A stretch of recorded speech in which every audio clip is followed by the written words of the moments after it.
نداء الحق صوت قد شجاني وبلغني الحقيقة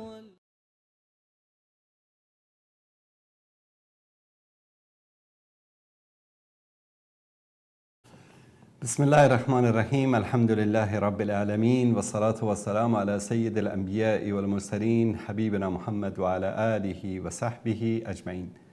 بینندگان عزیز گرامی، السلام علیکم و رحمت الله و برکاته. در خدمت شما عزیزان هستیم با قسمت دیگری از برنامه تماس با شما عزیزان و در این برنامه مانند همیشه به سوالات شما، شبهات و به دلگفته‌های شما انشاءالله گوش خواهیم داد. از طریق واتساپ برنامه که عزیزان زیرنویس میکنن میتوانید با ما تماس بگیرید و همچنین در طی برنامه سوالاتی رو که طی هفته‌های گذشته عزیزان ما فرستادن انشاءالله پاسخ خواهیم داد و امیدوار هستیم که الله سبحانه و تعالی به ما توفیق بده تا در این لحظاتی که با شما عزیزان هستیم و به تماس‌های شما عزیزان پاسخ میدیم، سخن حق رو بگیم و به ما توفیق هدایت نصیب بکنه و به شما عزیزان.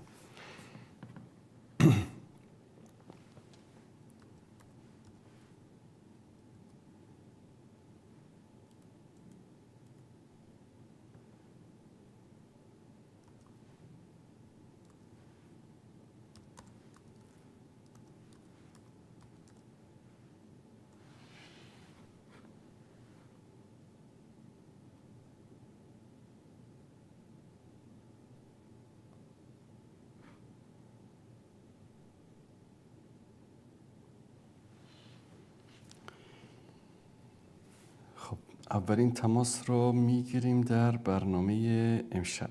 بسم الله. بیننده عزیز سلام علیکم، بفرمایید. سلام علیکم و رحمت الله و برکاته. سلام، خوب هستین؟ بخیر هستین؟ سلامت باشید، زنده باشید. ببخشید جناب استاد، یک سوال داشتم. بفرمایید. حکم کسب درآمد از یوتیوب چگونه است؟ جواز داره و یا نه؟ باشه، در این مورد صحبت میکنیم. سوال دیگری هم دارید؟ نه خیر، تشکر جناب استاد. سلامت باشید، تشکر شما. ببینید، کسی که برنامه‌های مفید، نه تنها برنامه‌های اسلامی، کسایی که برنامه‌های مفید اجتماعی، اخلاقی و برنامه‌ای که به شکلی در خدمت جامعه باشد، در خدمت انسانیت باشد، در خدمت مسلمان ها باشد و در اون برنامه‌ای که منافی اخلاق و آداب اسلامی و اخلاق اجتماعی نباشد، نه تنها در شبکه‌های اجتماعی برنامه ساختن و مردم رو آگاهی بخشیدن یا دعوت نه تنها جایز است بلکه واجب است. الله سبحانه و تعالی میفرماید کنتم خیر امة اخرجت للناس تأمرون بالمعروف و تنهون عن المنکر. شما بهترین امتی هستید که از بین انسان ها انتخاب شدید، زیرا که امر به معروف و نهی از منکر میکنید. و رسول الله صلی الله علیه و آله و سلم میفرمایند که بلغوا عنی ولو آیه، از من برسانید ولو که یک آیه باشد. و همچنین پیامبر صلی الله علیه و سلم میفرمایند بهترین انسان ها کسی است که نفع او به انسان ها برسد. هر کس به اندازه استطاعتش، اگر علمی داره، اگر استعدادی داره و در مخالفت با اخلاق و ارزش های اسلامی نباشه، باید در این زمان خاصتا در صفحات اجتماعی فعالیت بکنه. کسب درآمد از طریق شبکه‌های اجتماعی اشکال شرعی نداره و مانعی وجود نداره. بعضیا در مورد انتخاب اعلان هایی که در اون مسائل مخالف اخلاق باشه، مخالف آداب اسلامی باشه، ملاحظه دارن و این رو میتونید از طریق به اصطلاح ستینگ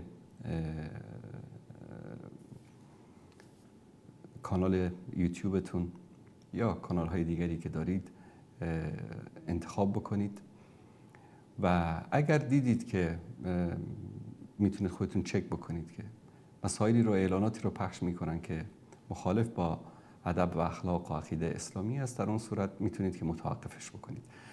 در هر صورت مانع شرعی در این وجود ندارد و یوتیوب رو هم میدونید که بر اساس برنامه‌ها و گزینه‌هایی که شما انتخاب میکنید برای شما اعلان میگذارن. شما وقتی که در ستینگ میرید در اونجا مثلا از شما میپرسه که برنامه شما برنامه چی است؟ دینی است، اجتماعی است، خبر است، در چه زمینه‌ای فعالیت میکنید، در چه زمینه تجاری مثلا برنامه ها میگذارید. وقتی شما این ستینگ رو دقیق انتخاب بکنید انشالله که اعلان‌های زشت و مخالف دین مبین اسلام برایتون نمیاد. بیننده عزیزی این تماس رو هم بگیریم، بعد از اون انشالله سوالی که از طریق یوتیوب پرسیدن جواب بدیم. بله بیننده گرامی سلام علیکم، بفرمایید. و علیکم السلام و رحمت الله و برکاته. خسته نباشید. سلامت باشید، زنده باشید. الله سبحانه و تعالی به شما جزای خیر بده. به شما هم می‌چنم. آمین. آمین. سلامت باشید. استاد انصاری، دو پیرزن بلوچ رو یک سرباز وظیفه در سرحد نمیدونم کدوم یک از شهرهای جنوب ایران مورد سرباشت مقرر داد. بله. واقعا این صحنه خیلی تکان دهنده است و آزار دهنده و اینکه واقعا من میدونم که مردم بلوچ مظلوم‌ترین مردم ایران هستند.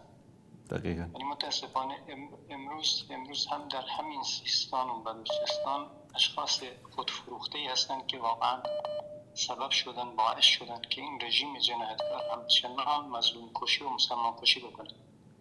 این رژیم اولا کسی که داعی حق خود است رو میکشه، از مسلمان بگیر تا کسی که مظلومه، تا کسی که واقعا مدعی به حق مدعیه، چون که واقعا کشور ایران یک کشور عظیم و ثروتمند است و ادعی به نام دین شیعه پیرو دین ساختگی تشیع شیعیان، این دین ساختگی شیعیان ابن سبع یهودی چنگ انداختن، دست انداختن بر این ثروت عظیم و اجازه نمیدن هیچ کس دعای حقوق خودش رو که حق خودش است، مال الله سبحانه و تعالی است، از این سرزمین به خودش روا بداره یا ادعا بکنه که این حق مال او هست و اون رو به هر صورت یا زندانی میکنن یا میکشن یا شکنجه میدن. یا کسی که ادعا بکنه که پیرو دین راستین الله سبحانه و تعالی است، اهل سنت رسول الله صلی الله علیه وسلم است، اون رو همچنین به همین بلا و مصیبت گرفتار میکنه،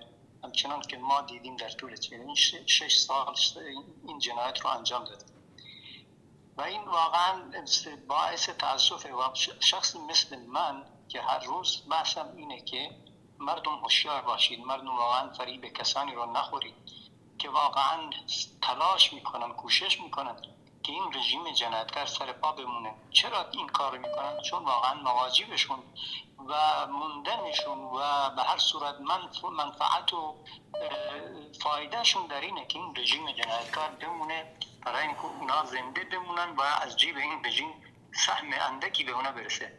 و من میدونم واقعا مال دنیا و 2 روز عمر دنیا ارزش این رو ندارد که انسان، انا خصوص انسانی که ادعای ایمان و مسلمان بودن بکنه، واقعا در پشت این طاغوتیان شیعه باشه با این وضعیتی که هر روز این جنایتکار یا کولبر رو میکشه یا سوختبر رو میکشه یا این پیرزن بدبختی که میخواد برای سیر کردن شکم خود و یا اگر یتیم هایی داشته باشه میره کار میکنه و ما میبینیم که یک سرباز این رو اینطور ضربشم قرار میده، بهش توهین میکنه. این واقعا صحنه‌های آزاردهنده است. یعنی برای منی که امروز واقعا به این به هر صورت روزگار رسیدم، تحمل همچین چیزی واقعا خیلی سخته، چون که واقعا ما میتونیم ما مردمی هستیم که میتونیم این رژیم جنایتکار رو نابود بکنیم.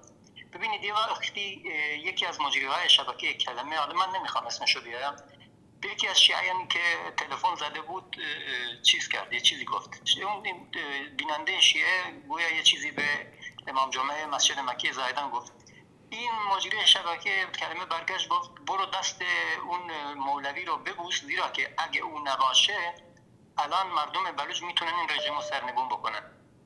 ببینید واقعا اگر مردم بلوچ، من حالا نمیدونم این ادعا چقدر درسته، ولی به فرض اینکه مثلا گفته این مجری درست باشه، اگر مردم بلوچ قدرت اینو دارن که میتونن این رژیم جنایتکار رو نابود بکنن، این که آرزوی هر ایرانی تقریبا 95%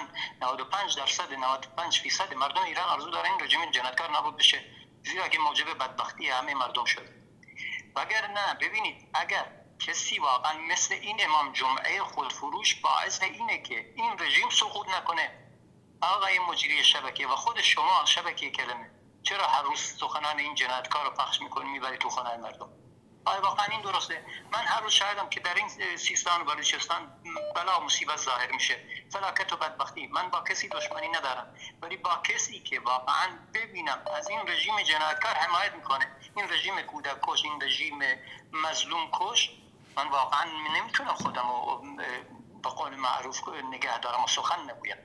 کسی که منبر رسول الله صلی الله علیه و آله رو به چنگ گرفته، در اختیار گرفته، خودش رو برده بالای منبر، خودش رو رهبر مردم مظلوم کرده، با خون این مسلمانان ببینید چی کار کرد. کشته شدگان مسجد مکی زاهدان ابراهیم رئیسی رو انتخاب کرد. ابراهیم رئیسی نمازگزاران رو کشت، بعد ابراهیم رئیسی نفله شد، رفت روی منبر رسول الله صلی الله علیه و آله براش دعای مغفرت کرد و گفت شهید شده.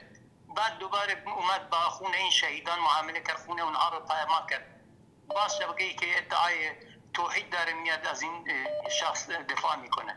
یعنی من باور دارم آقای انصاری تا روزی که این چنین اشخاصی باشن در میان مردم ایران، بلا خصوص در میان مسلمانان، این رژیم جنایتکار هست و مسلمان کشی میکنه و مظلوم کشی میکنه. و من این سخنان رو میگویم تا روزی که واقعا این منافقان در بین ما مسلمانان پراکنده بشن و نابود بشن و میتونیم ما مسلمان میتونیم چهره اونا رو شناسایی بکنیم، اونا رو از دور خود جمع به هر صورت کنار بزنیم، یا پشت سرشون نماز نخونیم یا براشون تطبیق نزنیم. و این واقعا مصیبت امروز جامعه ماست. من زیاد صحبت کردم. سلامت باشید. سلامت باشید. تشکر شما. بله دوستان عزیز، همونطوری که ایشون ذکر کردن در طی این هفته، دوستان اگر قسمت این ویدیو رو بتونن پخش بکنن، 2 خانم بلوچ هستن در یک منطقه‌ای، حالا معلوم نیست که قضیه چی هست، منتها بعضی اخبار میگن که اینها طلب کمک میکردن از راننده ها و از کسانی که در اون منطقه بودن. اینها رو به طور وحشتناکی با لگد میزنه این سرباز مرزی ایران.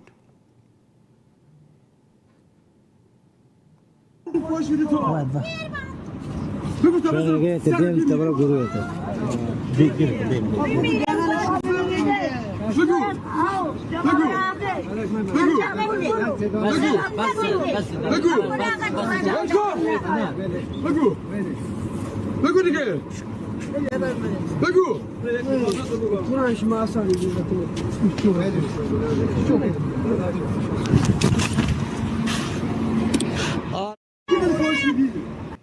بله دوستان عزیز، حالا بیاید مثلا از سربازان رژیم صهیونیستی که به حجاب و به عفت زنان مسلمان در اونجا تعدی و تجاوز میکنن از اونا شکایت بکنید. اینا که به اصطلاح خودشون رو پیرو اهل بیت و مسلمان میدونن، یعنی یک زن پیر رو اینطوری با لگد زدن و بی احترامی کردن واقعا جای افسوس است برای این سرباز و کسانی که همچین حیواناتی رو تربیه کردن.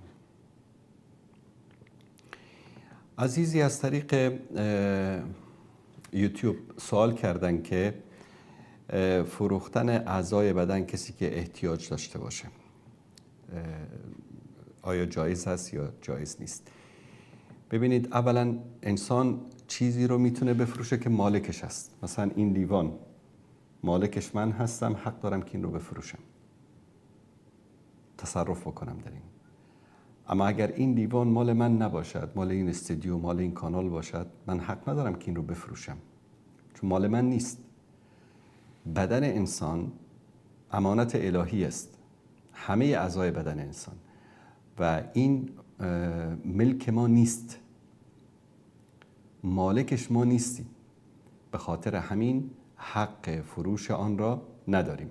الله متعال در سوره اسراء 70 می‌فرماید که ولقد کرمنا بنی آدم و حملناهم فی البر والبحر ورزقناهم من الطیبات وفضلناهم علی کثیر ممن خلقنا تفضیلا. ما آدم رو کرامت بخشیدیم، او را در خشکی در بحر برای او عبور و مرور را آسان کردیم، با او را روزی دادیم از آنچه که روزی‌های پاکی که در زمین هست و او را برتری دادیم و بسیاری از موجوداتی که خلق کردیم. پس خالق ما مالک ماست و ما حق نداریم که هیچ یک از اعضای بدن خودمون رو بفروشیم. در مجمع فقه اسلامی در جلسه‌ای که در سال 1988 داشتن، در اونجا یک فتوای عمومی صادر کردن که انتقال دادن عضوی از بدن انسان به بدن انسان دیگری که زندگی او را نجات ببخشد جایز است. مثلا یک نفری بیمار کلیه است، ارد و کلیه‌اش از کار افتاده، دکتر تشخیص میدن که اگر کسی که 2 تا کلیه سالم داشته باشه یکی از کلیه‌هاشو به این بده، این زنده میمانه و میتونه طبیعی زندگی بکنه و هم شخصی که اهدا کرده کلیه‌شو مشکلی نخواهد داشت، یعنی میتونه زندگی بکنه، مشکل صحی و مشکل زندگی کردن نخواهد داشت. در این صورت جایز است. یا اینکه انسانی وصیت بکنه که بعد از وفاتش اعضای از بدنش رو که مورد استفاده بیمارانی که محتاج هستن قرار بگیره، این رو هم جایز دانستن. یا اگر انسانی بمیره، مرگی که پزشکان تشخیص بدن که بله این مرده است، دیگه امکان زنده شدنش نیست، در اون صورت اولیای امورش مانند پدر و مادر اینها این اجازه رو دارن که اعضای بدن اون رو که مورد استفاده در بیماری که زندگی او رو نجات بده استفاده بکنن، نه اینکه بفروشن. خرید و فروش اصلا به هیچ عنوان در دین مبین اسلام جایز نیست. و کسانی هم که همچنین فتوایی رو دادند در بعضی از کشورها، مثلا در ایران بعضی از آخونده همچین فتوایی رو دادن، یک فتوای باطل است و به هیچ عنوان انسان حق نداره که بفروشه اعضای بدنش رو به خاطر فقر، به خاطر نیاز به مال. به طور مثال تو در یک فقر و بدبختی زندگی میکنی، یکی از کلیات رو میفروشی، دچار یک بیماری دیگری میشی که دیگه بعد از اون از این فقری که درش زندگی میکنی شاید وضعیتت خیلی بدتر بشه. به خاطر همین این جایز نیست و انسان باید از اون دوری بکنه. بیننده عزیز سلام علیکم، بفرمایید. سلام، میخواستم به مساعدتی به تماس کنیم. دارید با من صحبت میکنید، بفرمایید برادر عزیز. استاد محترم، اولا که سلام علیکم، انشاءالله که خوب باشین. علیکم السلام و رحمت الله. صحتمندیتان آرزو داریم. استاد محترم، در چند وقت است در این شبکه‌های اجتماعی در یک موضوع برخورد کردیم که اختلاف بین علمای که از قرآن و سنت هم حرف میزنن، به مخاطری سخن یک ذره برای ما مهم به نظر رسید که از شما درباره ازی گفتم سوال کنم تا ما هم بفهمیم و این موضوع هم تشریح شود. اوی بوده که در چند وقت است ما میبینیم که در موضوع کفر به جهل که است اختلافات بین علمایی که مثلا در افغانستان برای ما که از خیلی یعنی جایگاه بلند بین مردم داشتن، مثل استاد مبشر مسلمیار و اینا. بله. بعد که است در این موضوع که است استاد محترم، ما دیدم که استاد مبشر مسلمیار که است گفتن که عذر به جهل که است وجود داره در مثلا استغاثه. بعد که است که چند روز قبل یک ویدیوی از ابن باز رحمه الله رو دیدم که در او کس آنها می گفتن که جهل که است که عذر نمی باشه. در می باره ما گفتم شما یک تشریحات بدیم تا یک ذره معلومات پیدا کنیم. باشه چشم، حتما انشاءالله در این مورد صحبت میکنیم. تشکر از شما. سلامت باشید. اولا در قضیه عذر به جهل، برادر عزیز و بزرگوار و همه عزیزانی که در این مورد قبلا هم سوال کرده بودن، من مفصل در یکی از برنامه پاسخ دادم. عذر به جهل برداشته است از قرآن کریم و احادیث رسول الله صلی الله علیه و آله و سلم از طرف علما. در هیچ نص صریح قرآن و حدیث کسی که جاهل هست به یک امری، البته فعلا ما داریم در چارچوب اسلام صحبت میکنیم، اینکه عذر به جهل برای غیر مسلمان هم وجود دارد در این زمان یا در هر زمان دیگری، این کلا یک مسئله جداگانه است. در چارچوب اسلام این مسئله چرا توسط استاد مبشر رحمت الله علیه و دیگران وقتی که مطرح شد یک سری عکس‌العمل هایی به وجود آمد و بعضی انسان های جاهل و نادان آمدن این قضیه رو بزرگ کردن تا حد تکفیر رساندن.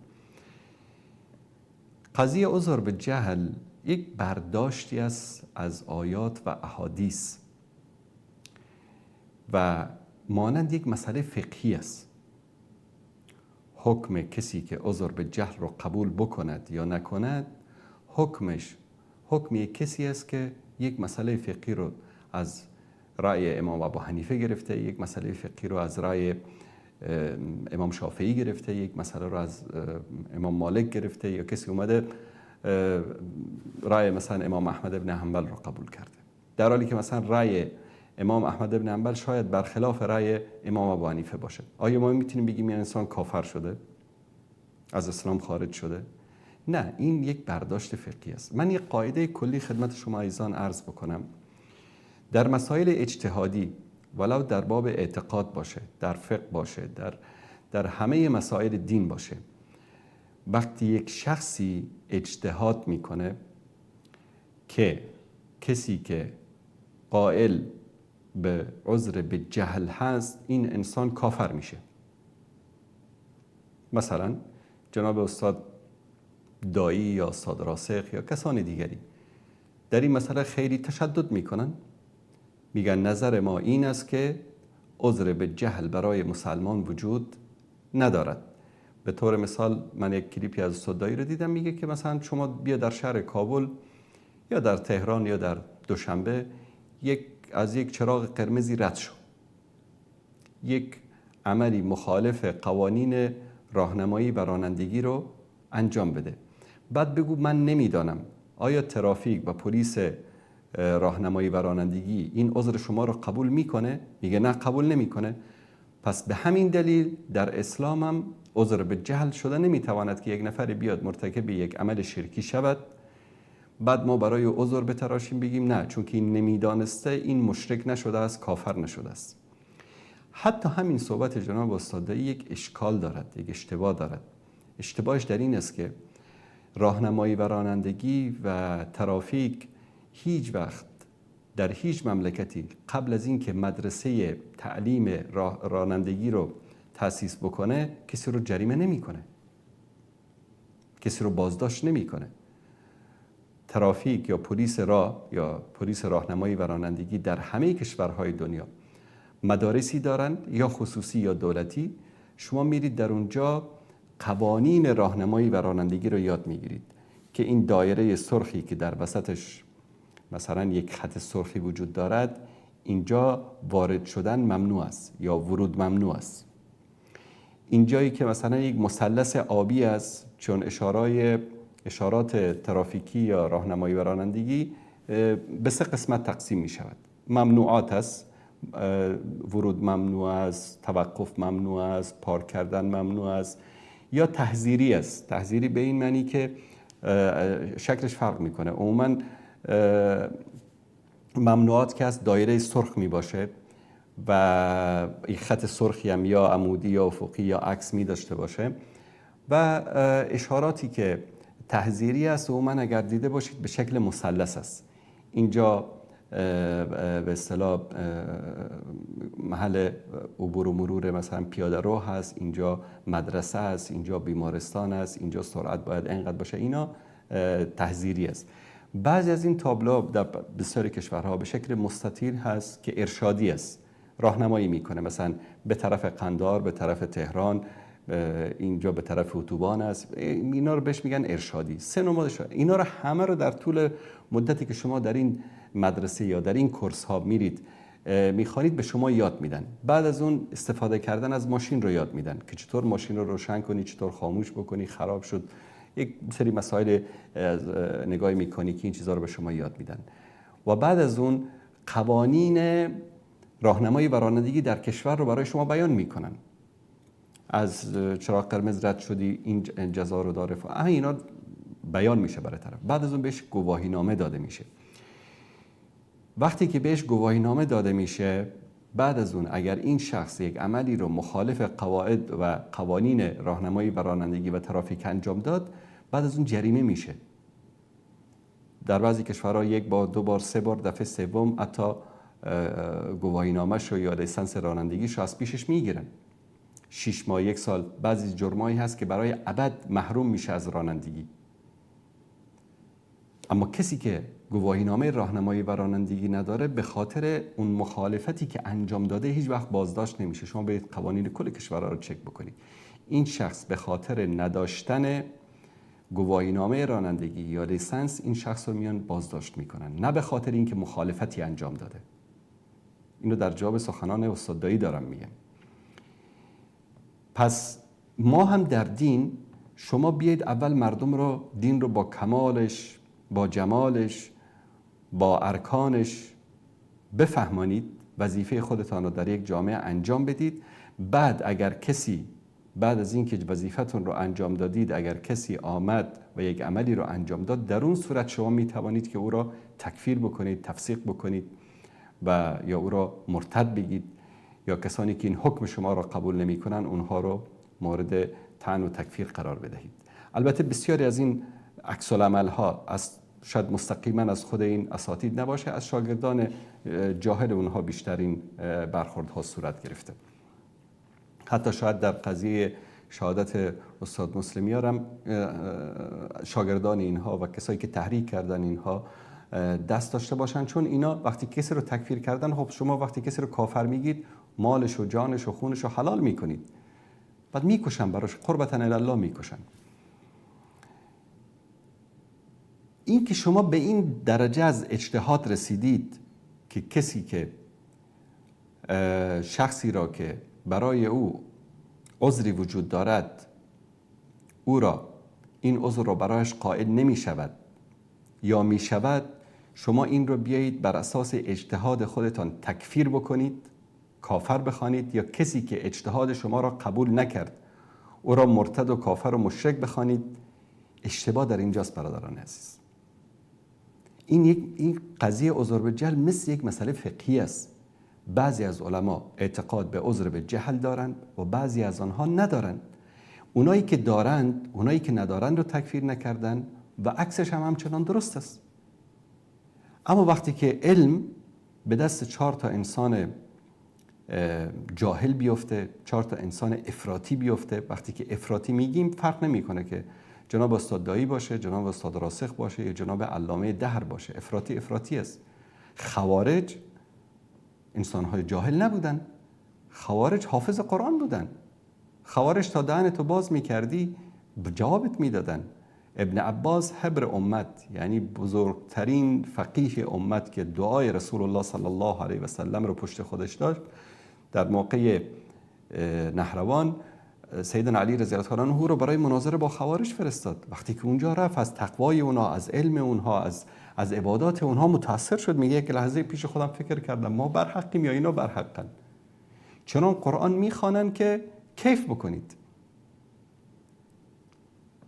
پس کسی که حالا جناب استاد فلانی است، ناراحت نشید که مثلا گاهی اوقات صحبت‌های تندی در موردشون کرده بودن، بعضی ناراحت شده بودن. ناراحت نشید. انسانی که افراطی است میتونه که عالم باشه، میتونه علامه دهرم باشه، افراطی است. حرفش حرف منطقی نیست. قضیه عذر به جهل اجتهاد جناب مثلا استاد در زمان ما میگید در بین علما در طول تاریخ این بحث ها بوده، ایشان اجتهاد کردن که آقا کسی که قائل به عذر بالجهل باشه کافر است. این اجتهاد روی شخص خود ایشان جاری است. من اگر اجتهاد جناب ایشان را قبول نکنم من کافر نمیشم. میگم آقا من قبول نمی کنم، من بر اساس مطالعه و بررسی که از قرآن و سنت دارم حرف شما درست نیست. به مجردی که من این حرف رو بزنم طبق مذهب خوارج فعلی آقا این کافر شد. چرا؟ چون قائل به عذر بالجهل است. این کار، این روش خوارج است، روش تکفیری است. بابا جان تو به یک اجتهادی رسیدی در یک مسئله، اجتهاد خود رو برای همه ملت نه قبولان. تو کی هستی که تو میخوای که همه امت باید اجتهاد تو رو قبول بکنن؟ و من در یک برنامه مفصل در مورد مرتبه علمی جناب استاد دایی و دیگران صحبت کردم. یعنی تو در حدی نیستی که تو بیایی اجتهادت رو برای کل امت بقبولانی. ابن تیمیه این کار رو نکرده، امام اعظم این کار رو نکرده. شما بیاید در مذهب حنفی یک جای بیارید که اجتهاداتش امام ابو حنیفه گفته باشه آنچه که من بهش رسیدم اگر کسی قبول نکرد کافر و مرتد است. مثلا در قضیه ایمان میدونید که امام ابو حنیفه با بقیه ائمه چهارگانه اهل سنت در قضیه عمل و ایمان اختلاف رأی دارن، اما هیچ کس نیامده که ایشان را تکفیر بکنه و شاگردانشان را، و شاگردان ایشان نیامدن طرف مقابل رو که این عقیده ایشان را قبول نداشتن تکفیر بکنن. این مشکل جامعه ما امروز است که دو نفر میان یک حرفی رو میزنن، به یک نتیجه پیش خودشان به یک اجتهادی میرسن، آقا این اجتهاد ملزم است که همه بشر باید این رو قبول بکنن. نه، تو کی هستی که اجتهاد تو رو باید همه بشر قبول بکنن؟ و شاگردانشون میان کسایی که اجتهاد اونها رو رد بکنه تکفیر میکنن. در قضیه عذر بالجهل الله سبحانه و تعالی در آیه 15 سوره اسراء میفرماید که و ما كنا معذبین حتی نبعث رسولا. کسایی که قائل به عذر بالجهل هستند یکی از دلایلشان همین آیه است. ما عذاب نمی کنیم هیچ امتی را تا وقتی که برای آنها پیامبری رو بفرستیم. الان شما این آیه الله سبحانه و تعالی رو چی تفسیر میکنید؟ آیا پیام رسول الله صلی الله علیه و سلم و قرآن رو شما برای همه بشر خاصتا برای همه مسلمان ها رساندید؟ باور کنید امروز اگر 40 میلیون جمعیت افغانستان رو ما بیاریم امتحان بگیریم ازشون خواندن سوره فاتحه رو، به نظر شما چند میلیون نفر از اینا موفق میشن که سوره فاتحه رو به شکل صحیح تلاوت بکنن؟ این توهین به ملت افغانستان نیست، این در ایران، در تاجیکستان، در عربستان سعودی، سرزمین وحی مؤسساتی وجود داره که مردم زنگ میزنن فقط آموزش سوره فاتحه رو بهشون یاد میدن. و بارها اتفاق افتاده در ایستگاه‌های بین راه‌ها، در فرودگاه‌ها، اشخاصی اومدن سن و سالش رو ببین، عرب هم هست، اومد سوره فاتحه رو داره غلط میخوانه. به سبب جهل مسلمان هاست. الان شما بیا اینا رو کافر بگو و تو بیا نماز کل اینها رو مثلا چرا اهتمام به سوره فاتحه اینقدر زیاد است؟ مثلا چون در مذهب حنبلی کسی اگر سوره فاتحه رو غلط بخونه نمازش باطل است، اصلا نمازی نخوانده. این کار مؤسساتی هست، میتونم من شماره‌اش رو براتون مثلا اینجا چیز کنم که زنگ بزن فقط سوره فاتحه رو بخوان، شما بخوان برات تصحیح میکنه، فقط سوره فاتحه رو. الان شما اومدید همه ملت افغانستان رو، ما در روستاهایی داریم، رسوالیایی داریم، جاهایی داریم که مردمش از دین بیخبرن. 40-45 سال جنگ، درگیری، مردم از علم، از دین دورن. امامایی رو داریم که در مساجد امام هستن، خطیب هستن، قرآن رو درست نمیتونه، از مسائل اعتقادی خبر نیست، از تفسیر و ترجمه قرآن خبر نیست. شما اول وظیفتون رو در جامعه انجام بدید، مردم رو براشون پیام حق رو برسانید، بعد از اون که وظیفتون رو انجام دادید بعد از اون بیاید مردم رو تکفیر بکنید.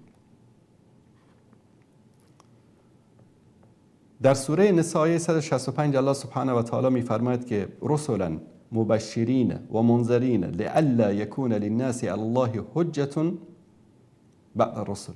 ما پیامبرانی رو فرستادیم بشارت دهنده، بیم دهنده، تا که برای مردم در پیشگاه الله سبحانه و تعالی حجتی نماند بعد از فرستادن رسول.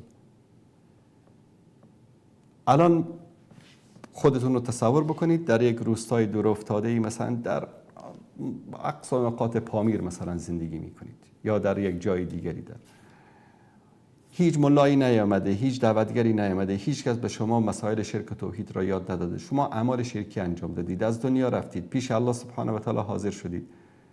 الله متعال به شما گفت که ای بنده من، تو چرا این عمل را انجام دادی؟ میگی یا رب من نمیدونستم. آیا الله متعال این عذر تو رو قبول نمیکنه؟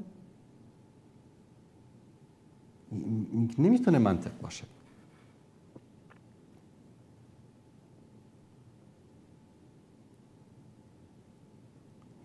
و در سوره توبه آیه 115 الله سبحانه و تعالی میفرماید که و ما کان الله لیضل قوما بعد اذ هداهم حتی یبین لهم ما یتقون ان الله بكل شیء علیم. الله سبحانه و تعالی گمراه نمیکنه قومی رو که بعد از اینکه اونها رو هدایت بده و برای اونها آشکار بکنه آنچه که تقوا و پرهیزگاری الله سبحانه و تعالی است و الله سبحانه و تعالی به هر چیز آگاه است. و آیات زیادی وجود دارد در مورد این که کسی که نمیداند و کسی که متوجه نیست جهل دارد، عذرش در نزد الله سبحانه و تعالی پذیرفته می شود.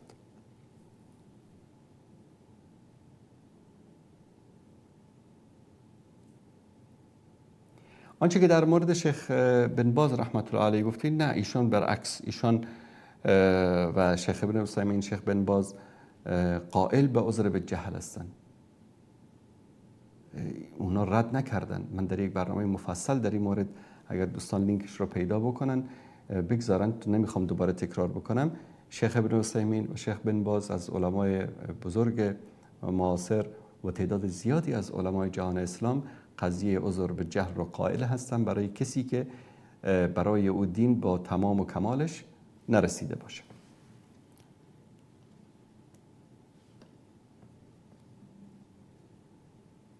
بیننده عزیز سلام علیکم، بفرمایید. سلام علیکم و رحمت الله استاد محترم. علیکم سلامت باشید. سلامت باشید. استاد دو سوال کوتاه داشتم اگر از خیرتون. بفرمایید. یکی سرنوشت مردم مظلوم مسلمان فلسطین و یهود در قرآن و احادیث صحیح رسول الله چگونه آمده؟ آیا این مسلمان کشی و این خار و ذلتی که متاسفانه دامنگیر ما مسلمان شده تا کی ادامه خواهد داشت؟ سوالی دوم ایسته که وضعیت فعلی خوارج داعشی در افغانستان و خارج از افغانستان چگونه است؟ چطور میشه که یا در کل دنیا میتوانند حملات تروریستی انجام بدن با خصوص در روسیه و در کشورهای دیگه، ولی تعداد برادران و خواهران مسلمان ما رسیدن نمیتونه؟ چطور میشه که اینها که امداد از اسلام و برادری و برابری میزنن ولی خونشان به دست افرادی که سلاحشان به ضد یهود و نصارا بلند بود مانند شهید مجیب الرحمن انصاری آلوده است؟ از خیرتان اگر جواب بدین. باشه چشم داریم. علیکم السلام و رحمت الله و برکاته. پیامبر صلی الله علیه و آله و سلم در حدیث صحیح میفرمایند که جهاد تا روز قیامت ادامه خواهد داشت و گروهی از امت من جهاد میکنند با کفار و کسی آنها را اگر تنها بگذارد، کسی آنها به آنها کمک نکند، هیچ تغییری در آنها ایجاد نمی شود، بلکه آنها تا روز قیامت، تا قیام قیامت در راه الله سبحانه و تعالی جهاد میکنند. وقتی که پرسیدن اینا در کجا خواهند بود یا رسول الله، فرمودن که در بیت المقدس و اطراف بیت المقدس. اطراف بیت المقدس میشه غزه، اردن، جزئی از مصر، این کشورهایی که فعلا در اطراف اصلا سرزمین شام کلا. و اگر بخوایم در این مورد صحبت بکنیم، برنامه ها نیاز است و آنچه که در احادیث رسول الله صلی الله علیه و سلم ثابت شده، سرزمین فلسطین آزاد خواهد شد و جنگ های خیلی سختی در این سرزمین، خاصا در این قسمت نوار غزه و این کرانه باختری رو دور این مناطق بین مسلمانان و بین کفار رخ خواهد داد و بین امام مهدی وقتی که ظهور میکنه و بین امام مهدی وقتی که میاد. کلمه ظهور رو شاید تشبیه باشه به عقیده شیعه. ما معتقد هستیم که مهدی از نسل رسول الله صلی الله علیه و سلم در آخر زمان به دنیا میاد. به دنیا نیامده، در آخر زمان به دنیا میاد و جنگ هایی که بین ایشان و بین کفار صورت میگیره بعضا در این مناطق می باشه.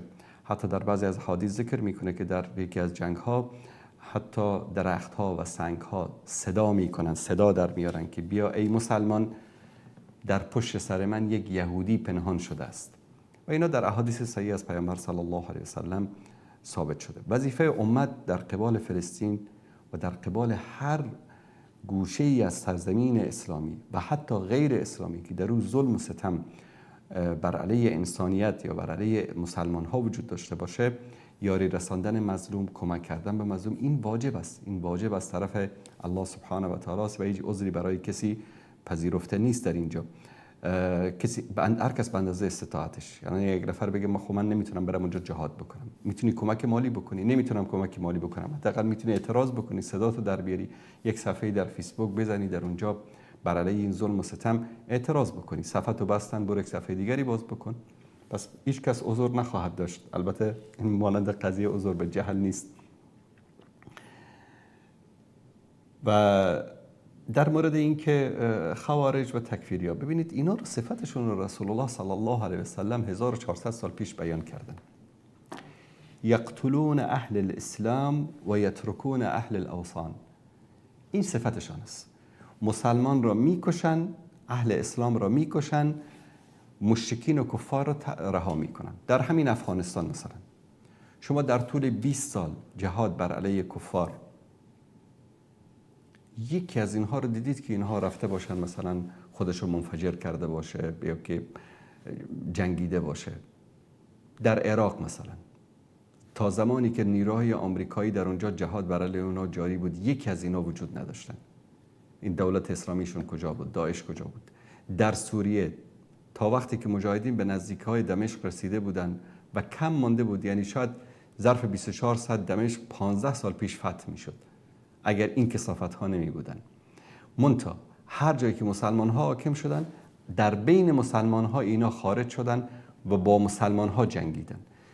کل جنگشان در سوریه با مسلمان ها بود، در عراق با مسلمان ها بود، در افغانستان با مسلمان ها بود. مثلا اینا از مثلا سران خودفروخته حکومت دستشانده آمریکا چند نفر رو کشتن؟ اینا یک نفر رو نکشتن. چند سرباز آمریکایی رو کشتن؟ یکی رو نکشتن. اما وقتی که مسلمان ها حاکم شدن، علما رو اینا کشتن، دعوتگران رو اینا کشتن، اومدن خودش رو در مقابل یک عالم دین منفجر کرده.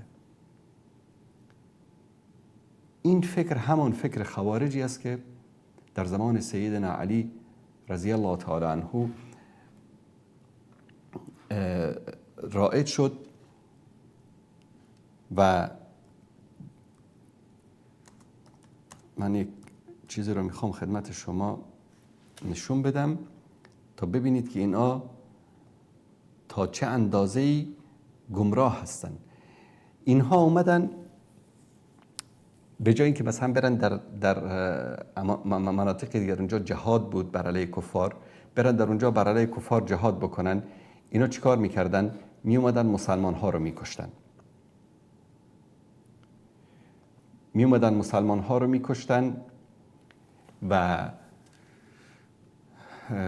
تا به حدی که صحابه رو کشتن. مثلا سیدنا علی رضی الله تعالی عنه رو یک تکفیری کشته، یک خارجی تکفیری که امروز اینایی که امروز میبینید ادامه همون نسل هستن، همون فکر هستن. مثلا اومده سیدنا علی رو یک خارجی که حافظ قرآن است، معلم قرآن است، یعنی به یک شکل عالم دین است، این میاد سیدنا علی رضی الله تعالی عنه در یک عملیات انتحاری، یعنی انتحاری بود دیگه، داخل مسجد وقتی که به امیرالمومنین ضربه زدن یعنی خودکشی کردن، گرفتنش، کشتنش. اون موقع می اومدن میزدن، دستگیر میشتن، کشته میشتن. امروز میان خودشون رو منفجر میکنن. دقیقاً همین است. این شخص همسرش که هم فکر خودش هست یک شعری داره یا یکی از دوستان امفکرش هست. دوستان اگر این قسمت رو نشون بدید، من فقط 2 بیتش رو میخونم برای شما ترجمه میکنم تا ببینید که اینا چقدر گمراهن، چقدر دین رو کج فهمیدن. چی میگه؟ کسی که این ابن ملجم قاتل سیدنا علی رضی الله تعالی عنه، امیر مؤمنان و سید و سردار اهل بیت بعد از رسول الله صلی الله علیه و آله و سلم، در مورد قاتل ایشان این خارجی، این تکفیری چی میگه؟ یا ضربة من تقی ما اراد بها، میگه فدای اون ضربه ای که از آن انسان متقی و پرهیزگار بر علی زده شد که از این ضربه هیچ مرادی نداشت، هیچ آرزویی نداشت، الا لیبلغ من ذی العرش رضوانا، مگر این که به سایه عرش الهی و به بهشت برین برسد. گمراهی رو ببینید. حرفا اینا چقدر حرفاشون شیرین است. امروز ما دولت اسلامی درست میکنیم، خلافت اسلامی درست میکنیم، پرچمشون هم مهر رسول الله صلی الله علیه و سلم رو زدن، شعاراتشون هم فقط. من چند روز پیش در یک مجلس صحبت میکردم، وظیفه علما در این دوره خیلی سنگین است. یک دعوتگر داعشی تکفیری 5 دقیقه میتونه یک جوانی رو گمراه بکنه. 5 دقیقه با 5 تا آیت، با 5 آیت میتونه در 5 دقیقه یک جوانی رو گمراه بکنه.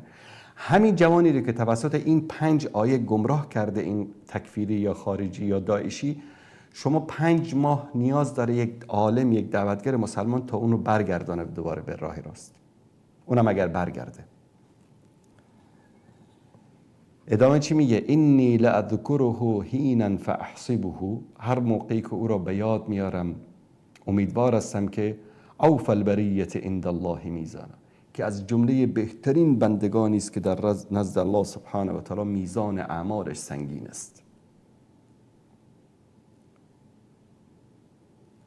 میگه اکرم بقوم بطون الطیر قبرهم، میگه که چه بهترین قومی هستن که در سینه پرندگان هستن. این اشاره به اون حدیث است که رسول الله صلی الله علیه و سلم میفرمایند که شهدا روحشان در منقار پرنده های سبزرنگی است که در بهشت میگردن. لم یخلطوا دینهم بغیا و عدوانا، دینشان را با بغاوت و با دشمنی آلوده نکردن.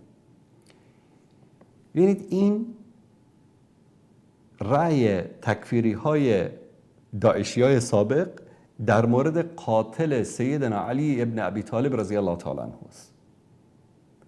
و این فکری که امروز متاسفانه در بین بعضی از جوامع اسلامی رایج است، دقیقاً کاپی همون فکر است، امتداد همان فکر است.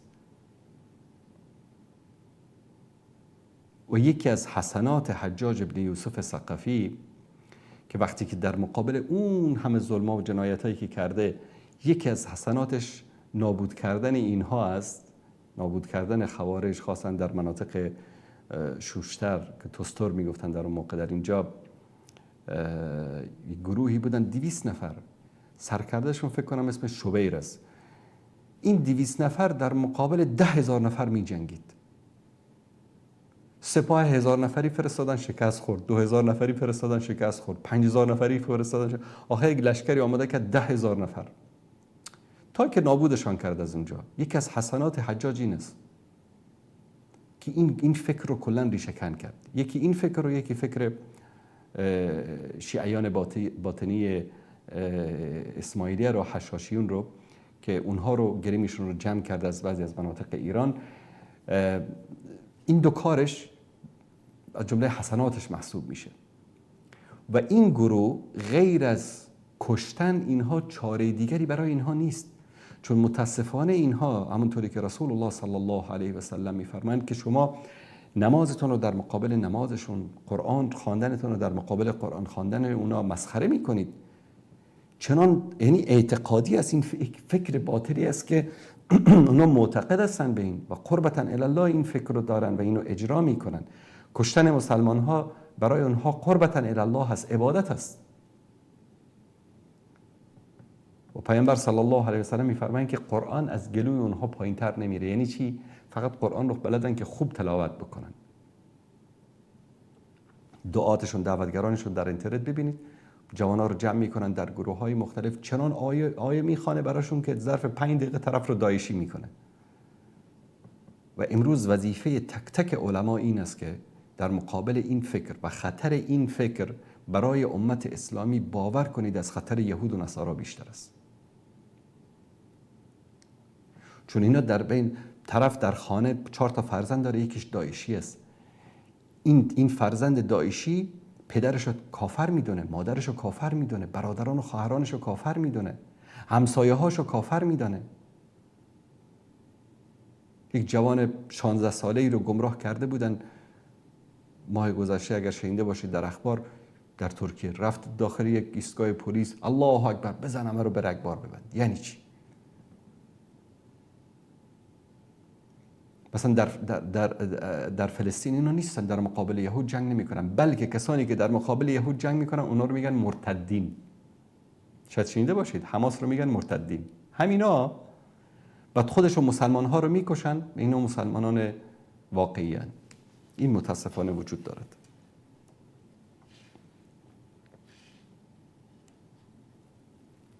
بیننده عزیز سلام علیکم، بفرمایید. السلام علیکم و رحمت الله. علیکم السلام و رحمت الله و برکاته. استاد یک چند سوال داشتم. یک سوال بفرمایید برادر عزیز. استاد هر وقتی نوبت به ما برسد فقط یک سوال. 2 سوال، بسم الله بفرمایید. انشاءالله که مشکل نخواهد بود. شخصی که در غریبی روزه سنت میگیرد جایز هست یا نه؟ یکم. در غریبی یعنی در هجرت، در جایی که کار میکند در اونجا روزه سنت بگیره. بله روزه سنت گرفتن جایز هست یا نه؟ هیچ مشکلی ندارد، مادامی که استطاعتش رو داشته باشد بگیرد. انشاءالله که بله هست.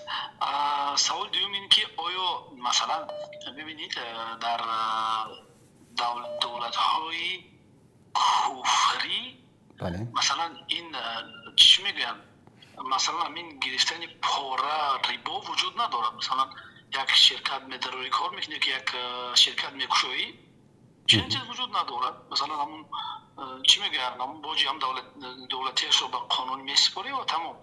در دولت هایی که مثلا ما زندگی میکنیم مثل چی میگن تاجیکستان و ازبکستان و دیگرها، اونجا مثلا چی هست، پولی ریبا میدی. مثلا یک شرکت خود میکشوی، این رو باید پولش رو بدی، اون رو باید پولش رو بدی.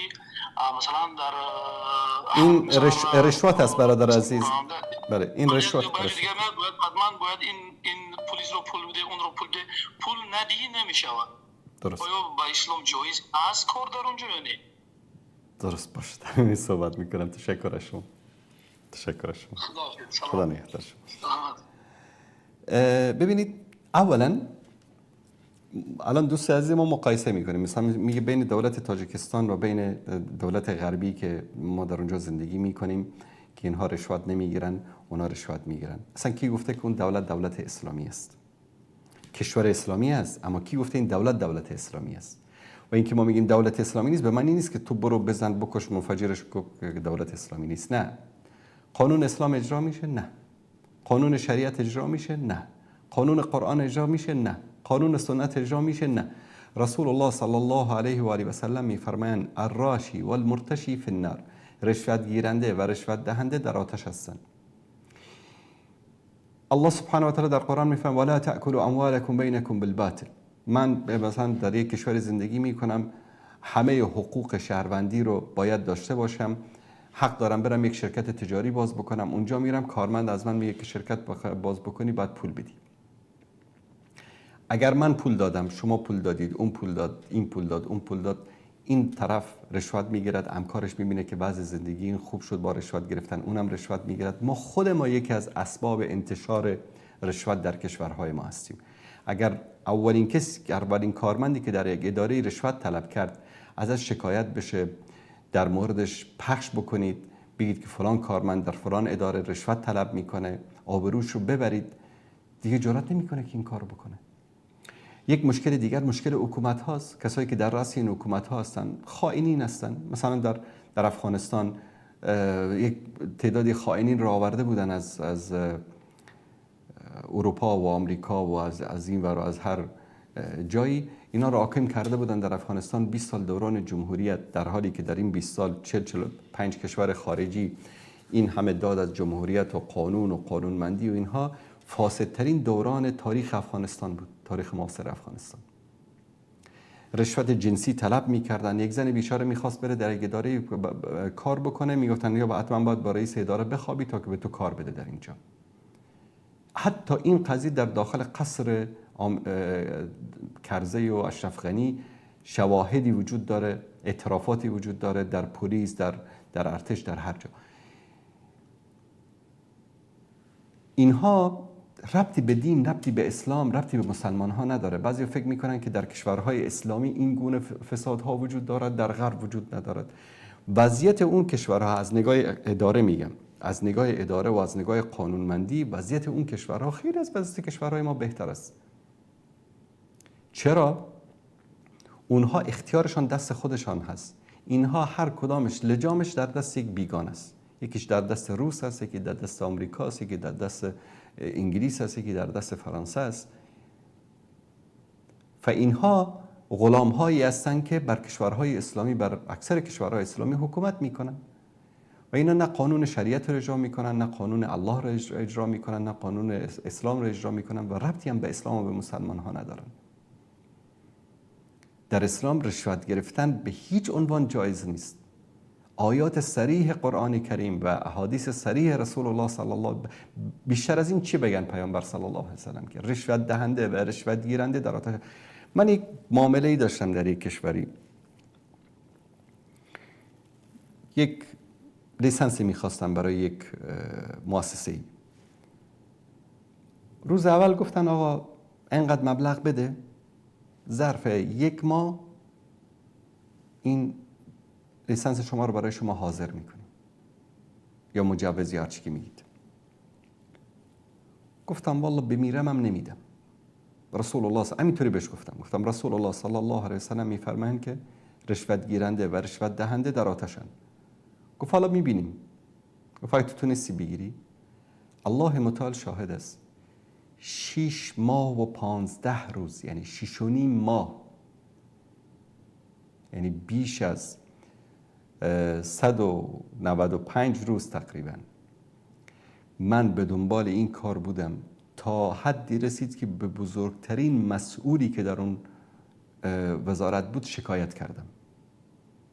آخر گفتم من یک شخصی هستم که در سوشال میدیا در اینجا دسترسی دارم و من کل این داستان رو از روز اول تا الان و هرچه خسارت مالی کردم میرم مینویسم.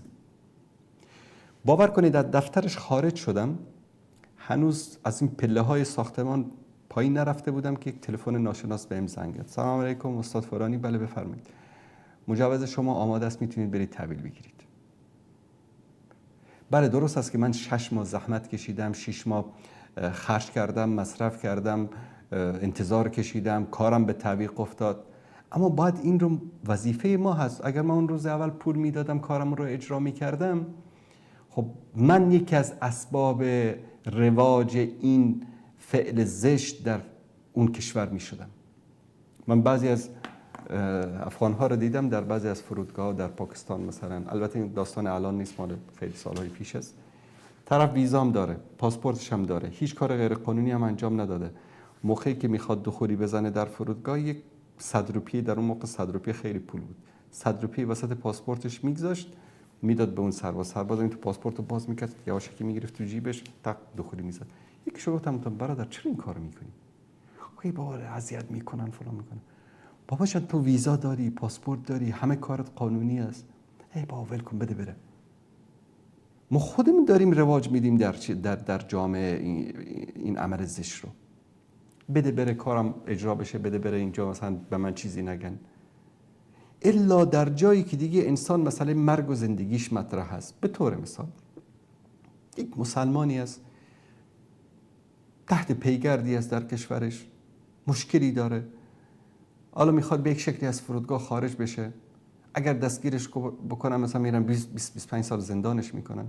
حالا یک مبلغی داد، جان خودش رو نجات. این در حکم انسان مضطر است، مثل کسی که گرسنه است، چیزی غذای پیدا نمیکنه، نزدیک مرگ است، میتونه گوشت حرام رو هم بخوره، گوشت خوک رو هم بخوره. اما بعضیا نه، براشون یک عادت شده، هر جایی که پیش آمد خوش آمد، به مردم رشوت میدن و این سبب رشد این فرهنگ در جامعه اسلامی است که باید ازش جلوگیری کرد. بیننده عزیز سلام علیکم، بفرمایید. السلام علیکم و رحمت الله و برکاته. جناب محترم ابو سعید محمد عبداللطیف انصاری. اهلا و سهلا، بفرمایید. جناب استاد یک درخواست داشتم از شما و چند سوال بسیار کوتاه. بفرمایید. جناب استاد شما در وقتی که در برنامه هایتون از کدام پلتفرم یا سایت قرآن استفاده میکنید به خاطر ترجمه فارسی؟ این سایت از چیز است، از دانشگاه ملک سعود در عربستان سعودی یک برنامه زیبایی دارن که من لینکش رو همین الان اینجا در گروپ میگذارم، دوستان میتونن ببینن، که به زبانهای زنده دنیا قرآن کریم رو ترجمه کرده و این رو هم اپلیکیشنش هست و هم از وبسایتشون آنلاین میتونید استفاده بکنید. وبسایتش هم موجود است دیگه؟ بله من الان سایتش رو در گروه برای دوستان کامنت میکنم و ترجمه فارسیشو هم ترجمه مورد اعتمادی است، تا اندازه‌ای ترجمه خوبی است. ترجمه های اهل سنت درست؟ بله استاد حسین تاجی گله‌داری یکی از مترجمین قرآن کریم است از اهل سنت ایران. تشکر جناب استاد. و یک سوال داشتم در مورد رنگ کردن موهای صورت یا موهای سر یا ریش یا بهتر بگم موهای محاسن و خصوصا رنگ سیاه چه حکمی دارد در اسلام؟ جایز است، هیچ مشکلی ندارد. اما کسی که به خاطر فریب دادن مثلا میخواد ازدواج بکند، یک دختری رو خواستگاری بکند، بره مثلا خودش رو رنگ بکنه که نفهمن که این پیر است، برای فریبکاری باشه، در اون صورت جایز نیست. در هیچ کاری فریبکاری اگر هدف و نیت باشه جایز نیست. اما بعضیا استدلال میکنن به حدیث که پدر ابوبکر صدیق رضی الله تعالی عنه رو وقت خدمت رسول الله صلی الله علیه و سلم در فتح مکه آوردن، فرمودن که ریشش کاملا محاسنش سفید بود، موی سرش هم سفید بود، فرمودن که این رو تغییر بدید، واجتنبوا السواد، از رنگ سیاه یعنی دوری بکنید. علما در شرح این حدیث میگن که این چون که اون خیلی پیر بود، شما تصور کنید در روز فتح مکه شاید اون از سن 80-90 ساله بود، خیلی پیر بود، به خاطر همین پیامبر صلی الله علیه و سلم فرمودن که رنگ سیاه استفاده نکنید، اما رنگ تغییر بدید، یعنی یک رنگی باشه، رنگ حنایی مثلا. پس خیلی رنگ سیاه جایز نیست؟ جایز است. جایز است، درست. و یک سوال دیگه داشتم در مورد نمازهای قضایی. میشه یک نفر یک ماه شده نمازش قضا شده و میتونه رو دست جمعی ادا کنه یا جدا در هر وقتی که مثلا بعد از نماز صبح باشه یا بعد از نماز ظهر یا جدا باشه و میتونه کلش به یک بارگی یک نیت بکنه ادا کنه؟ نماز قضایی رو انسان در هر وقت میتواند ادا بکند، حتی در وقت و اوقات ممنوعه. مثلا بعد از نماز عصر تا نماز مغرب اوقات ممنوع است، یعنی نزدیک مغرب نه، قبل از اون میتواند که ادا بکند نماز عصر قضایی رو اگر که داشت. بهتر این است که بعد از هر نماز انسان وقت نماز صبح رو خیلی دقت بکنید. کسانی که در مناطقی که بر اساس مذهب حنفی نماز صبح رو ادا میکنند، بعد از نماز صبح نماز خوانده نمیشود، باید بعد از اشراق بخواند.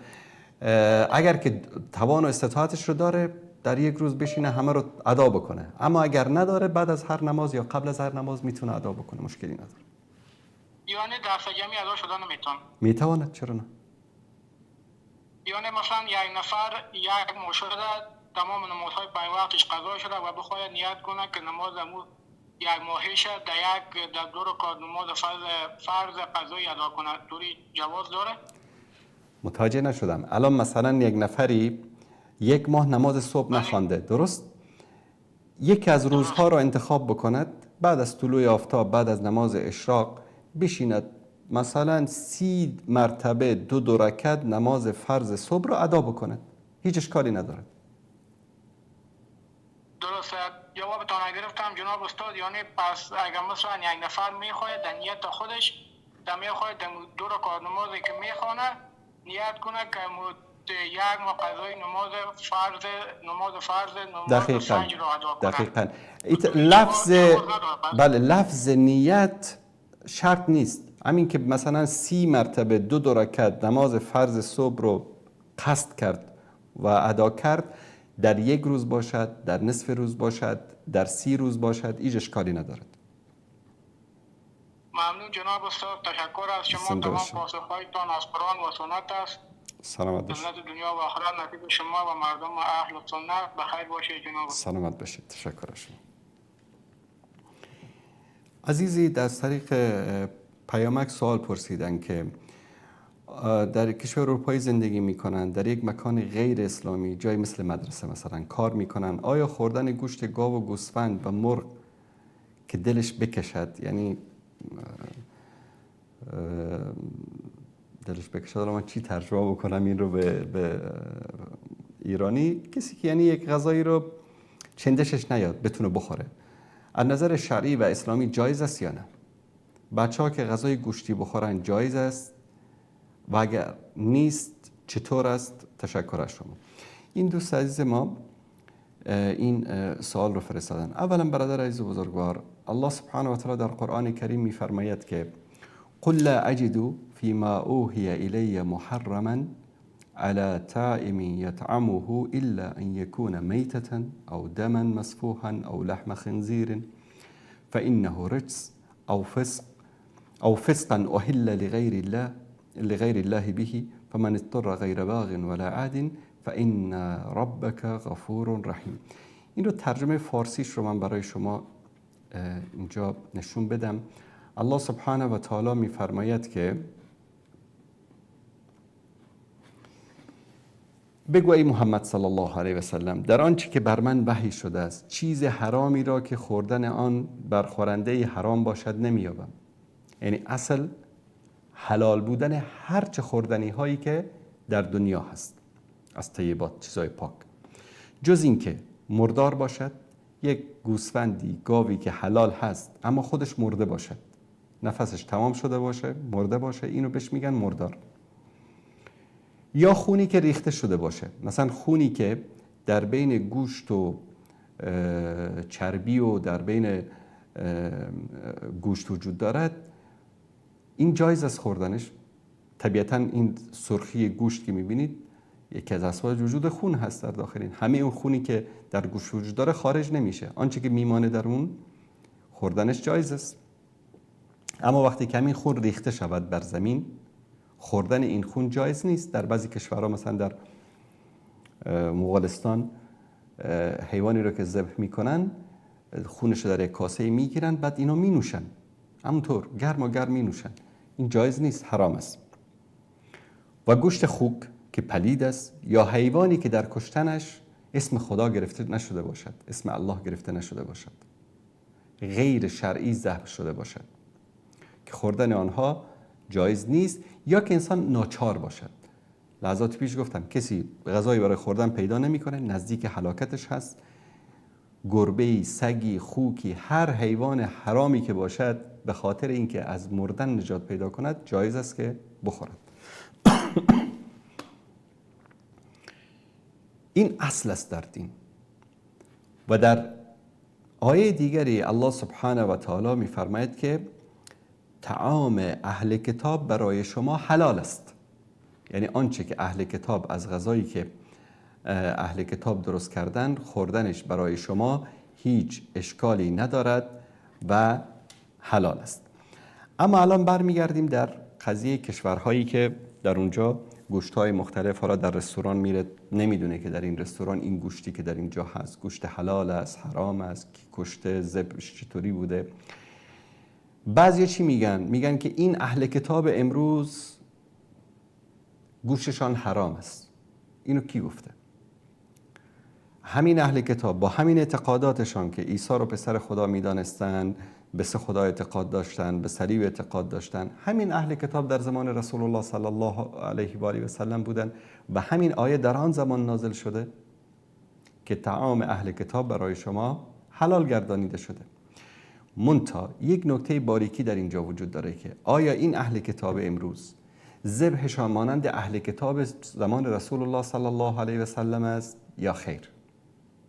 باریکی در اینجاست.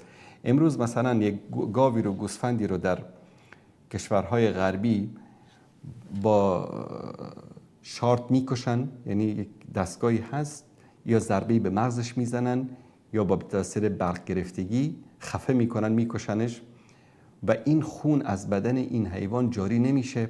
بعد از اون این رو پوست میکنن، گوشش رو قطع قطع میکنن، روش هم مارک میزنن حلال، میفرستن و مسلمان ها میخورن.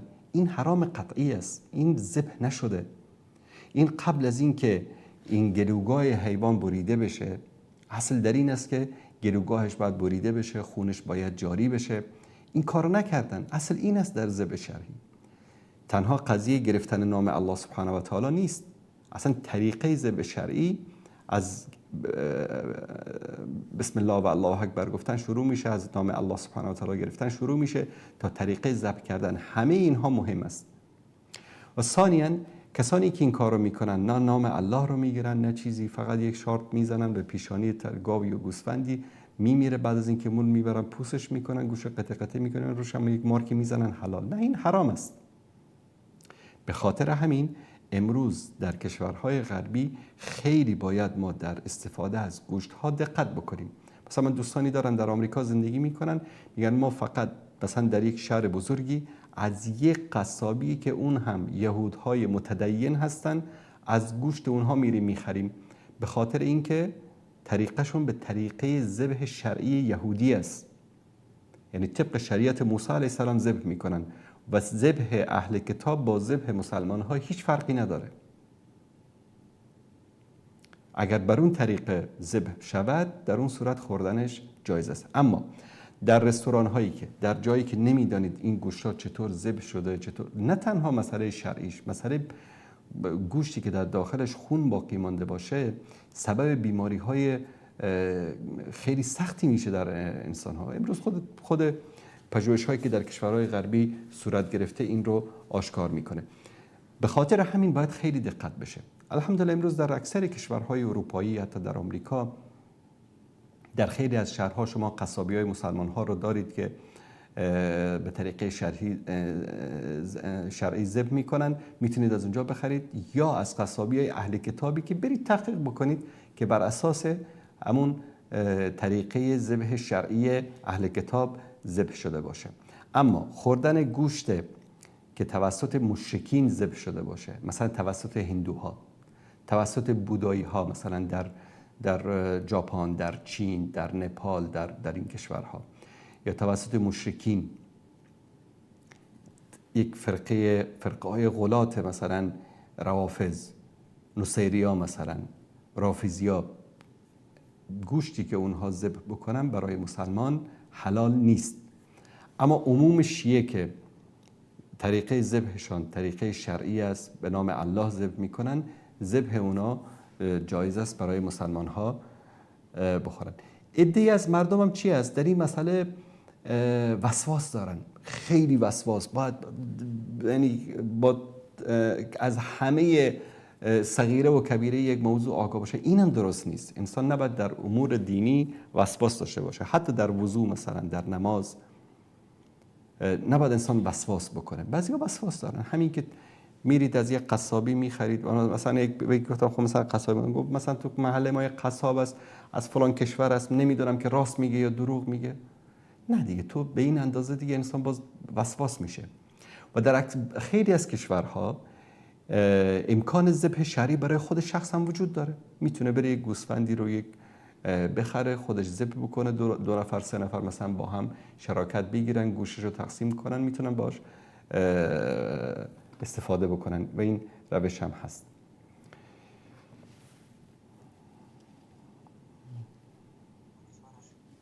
بیننده عزیز سلام علیکم، بفرمایید. لطفاً صدای تلویزیونتون رو ببندید، بفرمایید. سلام علیکم. علیکم السلام و رحمت الله و برکاته. ببینید آقای انصاری، من یه سوالی داشتم ازتون. الان چند وقت پیش شما گفتین که ما در اسلام عذر به جهل داریم. شما به این اعتقاد دارید به عذر به جهل؟ بله. خب دلیل دارید از قرآن و سنت؟ دلایلش رو لحظات پیش گفتم. شما برگردید به صحبت‌هایی که من کرده بودم. شما گفتیم که ما فلان مثلا امام ابو حنیفه فلان گفتن، نمیدونم شاگردانش اونو تکفیر نه شما دقت نکردن. نکردید. من صحبت اگه یه دقیقه فرصت بدیم من حرفمو بزنم. شما گفتیم که ما نمیتونیم. نه من قبل از این یک لحظه خواهر گرامی، من قبل از این که امام ابو حنیفه بگم گفتم الله سبحانه و تعالی میفرماید.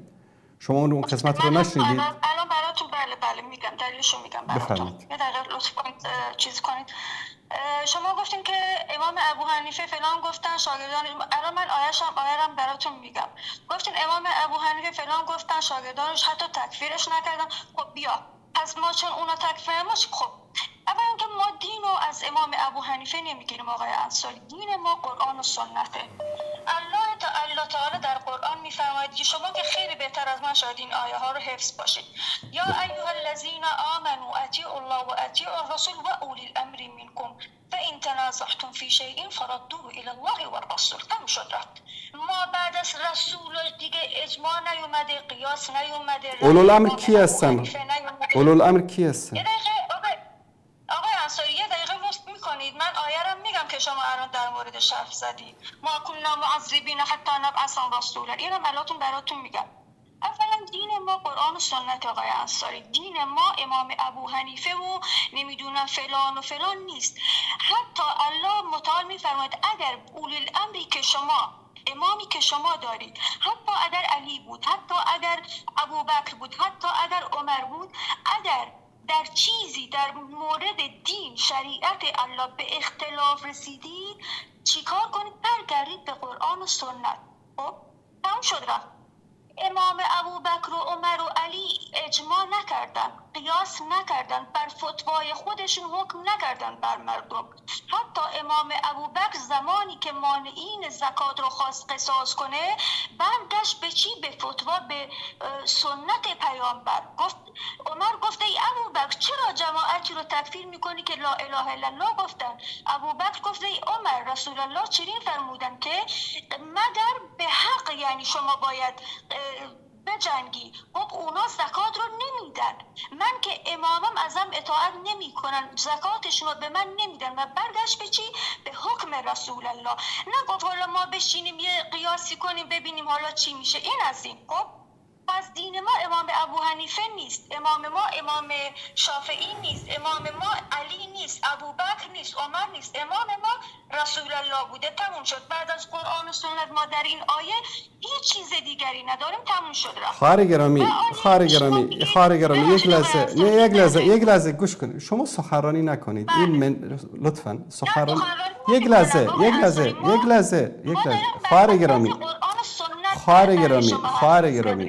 گرامی شما دارید سخنرانی میکنید. شما الان یک اعتراضی دارید به صحبت من الان چند دقیقه به شما اجازه دادم، وسط حرفتانم نپریدم. شما دارید سخنرانی میکنید. شما اگر اعتراضی به حرف من دارید لطفاً در یکی دو جمله بیان بکنید. ما میخوایم گفتگو بکنیم در اینجا. شما میگید که اطیع الله و اطیع الرسول. ما ابو حنیفه و مالک و احمد و شافعی و ابوبکر و عمر و اینا امام ما نیستن، قرآن و سنت است. شما یک لحظه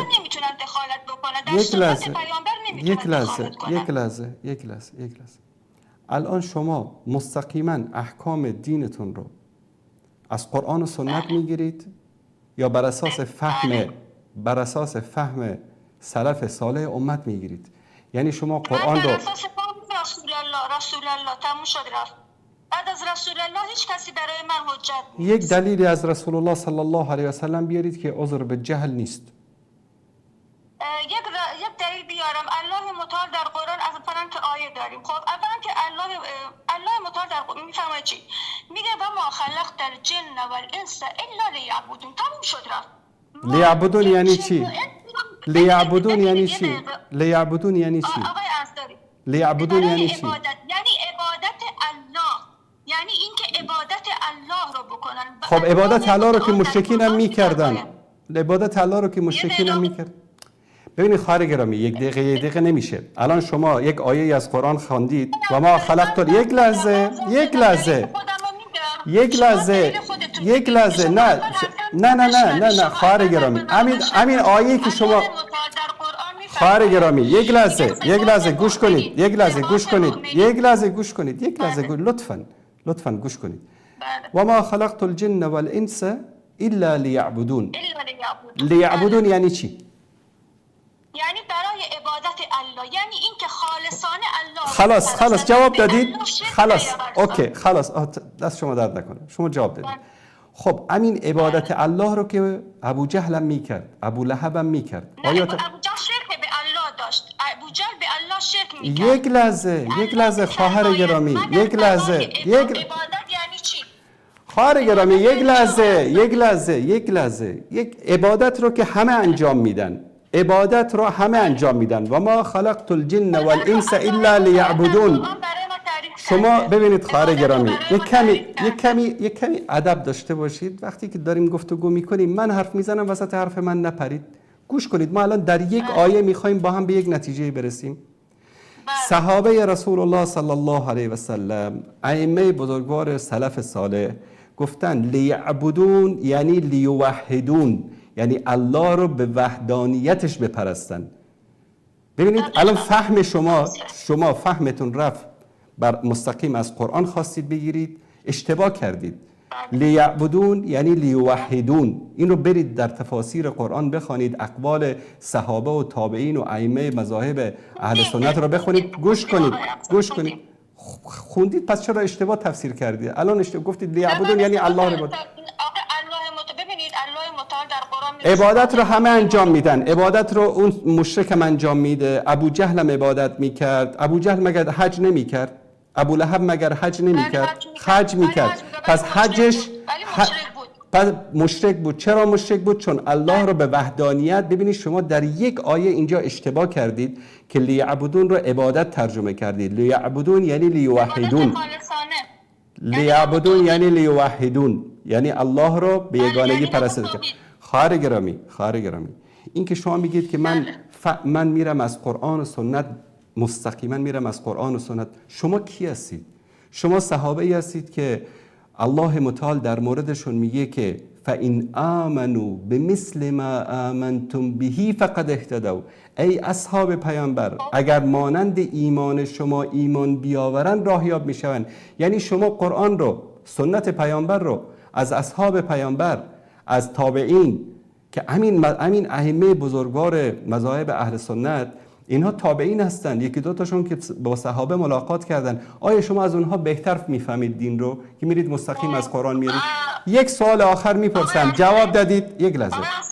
یک سوال آخر میپرسم، جواب داد و بیداد نکنید خواهر گرامی. یک لحظه من حرفش رو چیز کنید، میگید آخه باشه دیگه حرف زدید به سلامت. آقای انصاری، اولا که الله در قرآن نگفته حتما این مؤمن یعنی فقط خود صحابه. الله متعال میگه هر کسی از راه مؤمن الله میگه چیه؟ والتابعون والعابدون والصابحون والراكعون والحافظون لحدود الله. اینم میگه حتی صفاته، یعنی قبلش میگه والآمرون بالمعروف والحافظون لحدود الله. خواهر گرامی تموم شد. الان شما یک لحظه شما اعتراض کردید به عقیده من در مورد عذر به جهل که لحظات پیش صحبت کردم. یک لحظه یک آیه از قرآن به یک حدیث از رسول الله صلی الله علیه و سلم بیارید که گفته باشن که عذر به جهل پذیرفته نمی شود. بسم الله. سخنرانی نکنید. بل مات وهو يعلم انه لا اله الا الله دخل الجنه. خب یعلم اذا ما علم، اگر نمیدانست، اگر علم نداشت چی؟ من همین از شما میخوام بپرسم. من از شما میپرسم. پیامبر صلی الله علیه و سلم میفرمه من مات وهو يعلم انه لا اله الا الله دخل الجنه. تمام شد. هر کسی در حالی بمیرد که علم داشته باشد به لا اله، اگر علم نداشته باشد، اگر علم نداشته باشد خب جهنمیه. دلیل در قرآن میفرماده بود آقای انصاری، الله متعال در قرآن میفرماید فائقم وجهک للدین. من عینک چون عینکیم خودم الان عینک جلوم نیست و گوشم خیلی ریز میبینم، ببخشید اگه شاید حالا حرفشو کم و زیاد خوندم. وجهک للدین حنیفا فطرة الله التي فطر الناس عليها لا تبديل لخلق الله ذلك الدين القيم ذلك الدین القیم. خواهر گرامی یک لحظه، شما بلد نیستید آیه قرآن رو بخونید، شما بلد نیستید آیه قرآن رو درست. دین نیست دین است، دین نیست دین است. خواهر گرامی شما آیه تشکر میکنم واجن بلد نیستی آیه قرآن رو بخوانی، بعد میگی که من میرم از قرآن و سنت میگیرم. آیه قرآن رو بلد نیستی بخوانی. دین نیست دین است. فرق بین دین و دین زمین تا آسمان است. بلد نیستی آیه قرآن رو بخونی، بعد میگی که من میرم مستقیم از قرآن و سنت دینمو میگیرم. عجب انسان هایی هستن باور کنید. دوستان عزیز، اینا یک نمونه از این تکفیری ها همین هستن که میرن مستقیم از قرآن و سنت میگیرن.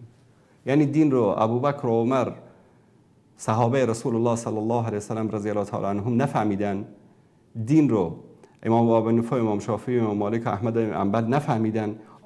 خانم میره دین رو مستقیم از قرآن و سنت میگیره و بلد نیست آیه قرآن رو درست تلاوت بکنه. یعنی تعجب میکنم از این مردم. بیننده گرامی بفرمایید. سلام علیکم آقای انصاری عزیز، خسته نباشید. سلامت باشید. روزش بخیر. زنده باشین. خیلی خوشحال شدم که همراه شما صحبت میکنم. سلامت باشید. در مورد این خواهر عزیز که صحبت میکردن، فکر کنم اینم ویدیوهای سلفی ها زیاد گوش میکنن، چون من در آلمان زندگی میکنم، به اینجا گم یک چند تا با اونا روبرو شدم و اکثرا میگن مستقیم از سنت و قرآن. خب وقتی که از سنت و قرآن لازم داشته باشم، خود مقاری قرآن هم هستم، تقریبا 10-15 سال میشه تا نال شما کلمه نور و سال حق و اینا رو هم تعقیب میکنم. بعد از امی سلفی ها برادران ما خدا اینا رو هدایت کنه، اکثرا همی گپ به سنت و قرآن میگن و در ثانیه خیلی برای من خیلی جالب بود، شوک کننده. خود من شوک شدم، چون که میلیاردها انسان رو زود کافر میگن. برای یک دقیقه چی میگن؟ هر کس رسول الله قبول نکنه، فقط یک نکته رو همینجا اشاره کنم برادر عزیز، خیلی معذرت میخوام. سلفی که میگید، اصلا چرا کلمه سلفی، چرا میگن ما سلفی هستیم؟ کسایی که میگن ما سلفی هستیم، سلفی های واقعی، آن سلفی که بر اساس منهج سلفی هستن، میگن ما تابع قرآن و سنت بر اساس فهم سلف صالح امت هستیم. اینایی که میگن ما مستقیم از قرآن و سنت میگیریم و مسلمان‌ها رو از دم تکفیر میکنن، اینها سلفی نیستن. اینا همین فرقه تکفیری هستن که درست است که شاید از سلفی ها جدا شده باشن، در کنار سلفی ها بوده باشن، اما این دلیل نمیشه که ما بگیم که اینها سلفی هستن و این منهج سلفی است. امیر خواستم برای شما روشن بکنم، بفرمایید. من ویدیو شما کلا خیلی ویدیو شما در مورد این مسائل ما 20 دقیقه نیم ساعت شما هم کلا گوش کردم و قابل تایید ما هستیم. در ضمن از این به خاطر چی من حنفی ام، ولی شاید مذهب شما حنبلی باشه، شافعی باشه، دقیقا نمیدونم، ولی من شما کاملا قبول دارم، چون که هر 4 مذهبی که مثلا قابل قبول اهل سنت حدیثا رو پیش میکنین و هر کدوم که مثلا علما بعد میته باشن تمام مذاهب 4 حدیث مثلا حنفی، شافعی، من حنبلی، مالکی، هر کدوم مثلا احادیث پیش میکنن، هر کدوم که به گفته رسول الله نزدیکتر بود و به شریعت نزدیکتر بود هم قابل تاییده. مثلا شما تلویزیون شما معمولا به خاطر از قابل تایید مردم افغانستان هم که همیشه تمام احادیث پیش میکنه و هر کدوم صحیح‌تر پیش میکنیم، به خاطر از ما تایید میکنیم. مثلا مثل شما آقای مولانا قدوس و امثال هم. خوب بگذاریم در مورد امی برادری من چند تا سوال داشتم، خیلی ببخشید. یکی هم که جواب دادین در مورد امی گوشت بود که در آلمان اول بیهوش میکنن بعد میکنن که جواب گرفتم. درست. و سوال دومی بود تشکر. سوال دومی بود که همین کسانی که میگن مستقیم ما میگیریم از احادیث رسول الله و خدا و همین قرآن. خب وقتی شما مستقیم میخواین، اگر حضرت محمد صلی الله علیه و روبرو شما نشستیه و قرآن هم که خواسته باشیم از قرآن بگیریم، خود مقری قرآنم خود داخل قرآن جزئیات نماز دیگه احادیث هیچ چیزی مثلا کامل تشریح نشده. وقتی احادیث سر خواسته باشیم مجبور از علما بگیریم، از صحابه و تابعین و تبع تابعین هم اینا هم زحمت کشیدن، همینا رو جمع کردن. هر وقت که ما از حضرت دوره حضرت محمد صلی الله علیه و که ما دور باشیم، بعض علما میگن هرچی که ما دورتر باشیم به قیامت نزدیکتر میشیم، فتنه زیادتر میشه و نیروی قدرت شیطانی هم قویتر میشه و نیروی نوری ضعیفتر میشه. در اون وقت به دین محکمتر بودن نسبت به حاله، بس بهتر احادیث جمع آوری کردن. حالی برادر ما میگه که کلا رد میکنه، اول شما رد کرد و بعداً بعضی که خیلی هم مصاحبه کردیم، بعد از یک هفته بعد باز شما را آقای انصاری عزیز میگه اینم سلفی هم. شیخ پوردل اینا رد کردن. با خدا بده شما قسم میخورم وقتی همچین حرفایی رو شنیدم، خودی هم نمازخونی بود که خیلی بچه نمازخونه، بچه چیزیه که ما خیلی اون تایید میکنم، خیلی هم به دین پیوسته است. شیخ پوردل هم که رد کرد، فکر کنم حنبلی هم آقای شیخ پوردل. با خدا همین میگم که شاعران مست میشن که میرقصن، از مستی همین هنگ کردم دل میبود برقصم، دور بر خود چرخ بزنم که یک برادر دینی خود ای بهترین علمای مثل شما که مثلا چقدر در دین زحمت میکشه، حتی خود شما از سلفی هم همیشه دفاع میکنین، همیشه میانه روین، از حنفی دفاع کردین، از حنبلی دفاع کردین، از شافعی دفاع کردین، از سلفی دفاع کردین، حتی از شیعی که موحد باشه شما دفاع کردین. نمیشه آدم به سینی زود کفر فتوا بده. اونا خدا بعضی چیزا رو باید بگذار آدم به روز قیامت، وقتی که مثلا اهل فقه با هم تفاهم نکردن به روز قیامت آدم میگذاره. نمیشه بکشی بلال خود اینجا که گفته شما کافر فایده میکنه نه مسلمان. درست. بعد همین موضوع ماستم بگم، کاش که صدا شما بشنون و مخصوصا در افغانستان هم رایج پیدا کرده. البته این حق دارم یک نوع دلیل داره آقای انصاری، امیرم برای شما بگم. من خیلی مثلا بالی زیاد فکر میکنم بالی موضوع. دلیلی که بعضی از سلفیات چرا با خوارج حال یک جا میشن، دلیل اینه چون که اهل حنفی مثلا یا حنبلی یا دیگر بعضی اینا احادیث از اینا که تایید نمیکنن، اینم که چون که برای از اینا تا 2 روز درس دینی بخونن یک چی میگن لقب برشان میدن، ابو، یک ابوی میدن دیگه. این فکر میکنه دیگه این شیخ کلون شده، فتوا 100 میلیون میدن نفر کفر میدن. بعد از او چون که به این کشورهای مثل ترکیه یا افغانستان یا بعضی کشورهای عربی هم حتی وقتی که میبینن اینو فتوا کفر میدن، خب اینا قطعا اجازه نمیدن که این چون این کارا خطرناکی بکنن. خب کم روی اینو فشار بله اینو بیشتر میایه. اینا چیکار میکنن؟ با گروه افراطی ها دیگه مجبورن خدم ما مخالف میشن، با اینا میچسبن و روز به روز اینا دورتر میشن. البته بینشان میگم شاید میانه رو هم کمی باشه، انشالله خدا هدایت کنن. آمین. خود ما بمونیم آقای انصاری، با خدا گاهی وقت هنگ میکنم میگم اینا بر حقن، ما بر حقن، به سری مثلا فتوا خیلی خطرناکی میدن دیگه نمیفهم چیکار بکنیم. آخر زمانیه با خدا. سلامت باشید. الله متعال احسان کنه. تشکر از شما برادر عزیز.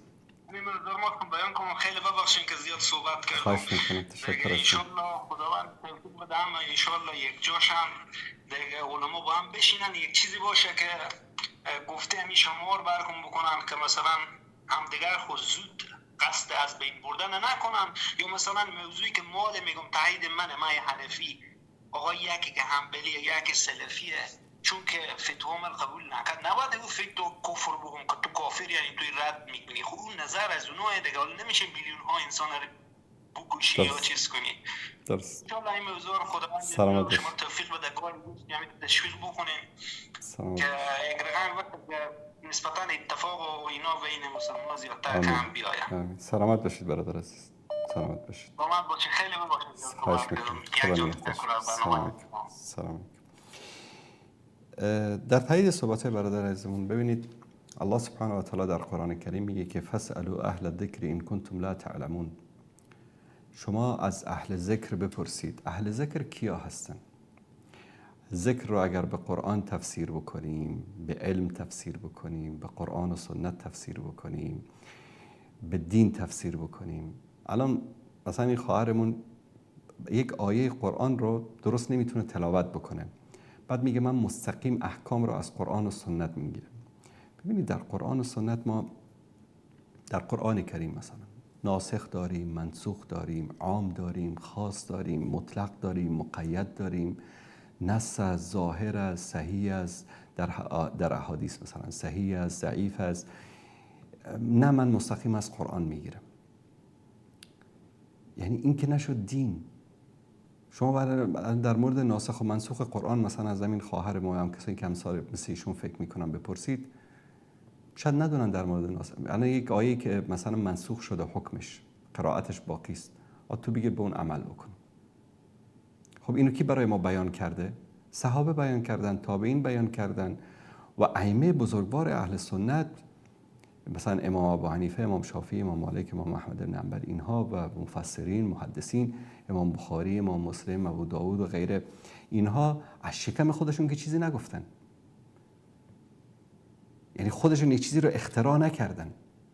شما هیچ مسئله ای رو در مذهب حنفی، در شافعی، مالکی، حنبلی با وجود اختلافاتی که در برداشت در بینشون هست پیدا نمی کنید که از پیش خودشون یک چیزی رو گفته باشن.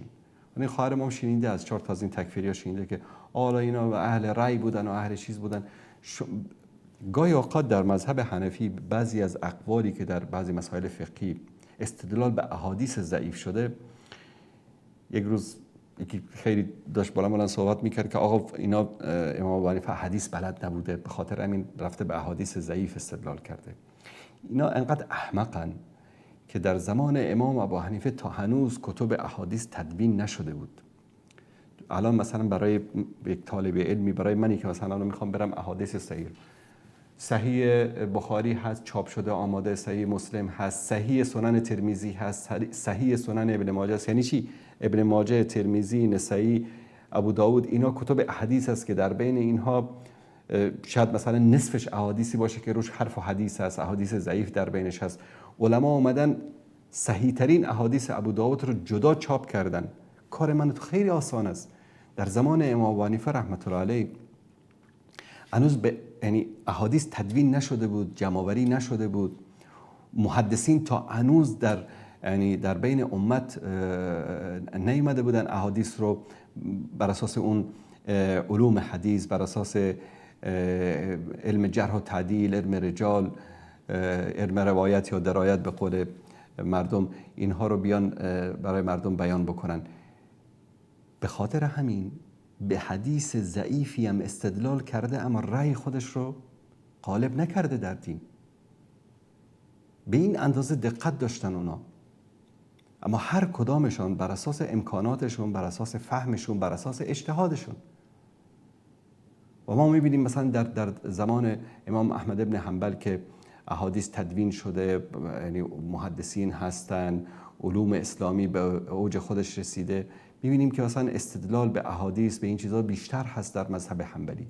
من نمیخوام حالا یکی رو بر دیگری برتری بدم. همه اینها در زمان خودشون، به طور مثال همین در دوران خودمون. الان شما دوران کلاس اول ابتدایی که بودی، از جغرافیا، از اطلاعات عمومی، از تکنولوژی چی میفهمیدی؟ یک نفری اگر ازت سوال میکرد که پایتخت مثلا مصر کجا هست، باید برمیگشتی به ذهنت یا میرفتی کتاب جغرافی رو باز میکردی. الان بعد کلاس صنف اول دستش آیپد هست یا تابلت هست، گوگل رو باز میکنه، میزنه پایتخت مصر کجاش، برات میاد قاهره. فرق میکنه که امروز من به چه راحتی میتونم اطلاعات رو به دست بیارم، به اینکه 20 سال پیش مثلا برای شاگردی خیلی مشکل بود، نه اینترنتی بود و نه گوگلی بود و نه اطلاعات عمومی رو بتونه. طرف میخواد در مورد یک مسئله بحث بکنه، سابق میرفت داخل یک کتابخونه صبح تا شب میشست، شاید 2 تا 3 تا مصدر پیدا میکرد. الان از چت جی پی تی بپرس برای 10 تا مصدر میاره. و اینها متاسفانه سبب گمراهیشون همین است. سبب گمراهیشون همین است که میخوان قرآن و سنت رو بر اساس فهم خودشون برای مردم تبلیغ بکنن.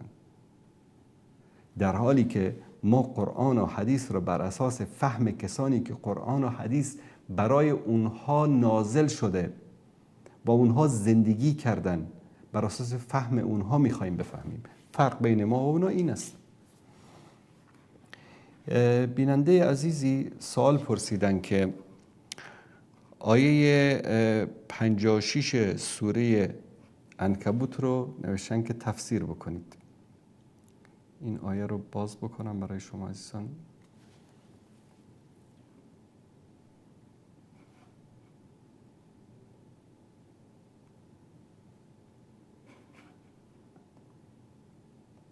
آیه 56.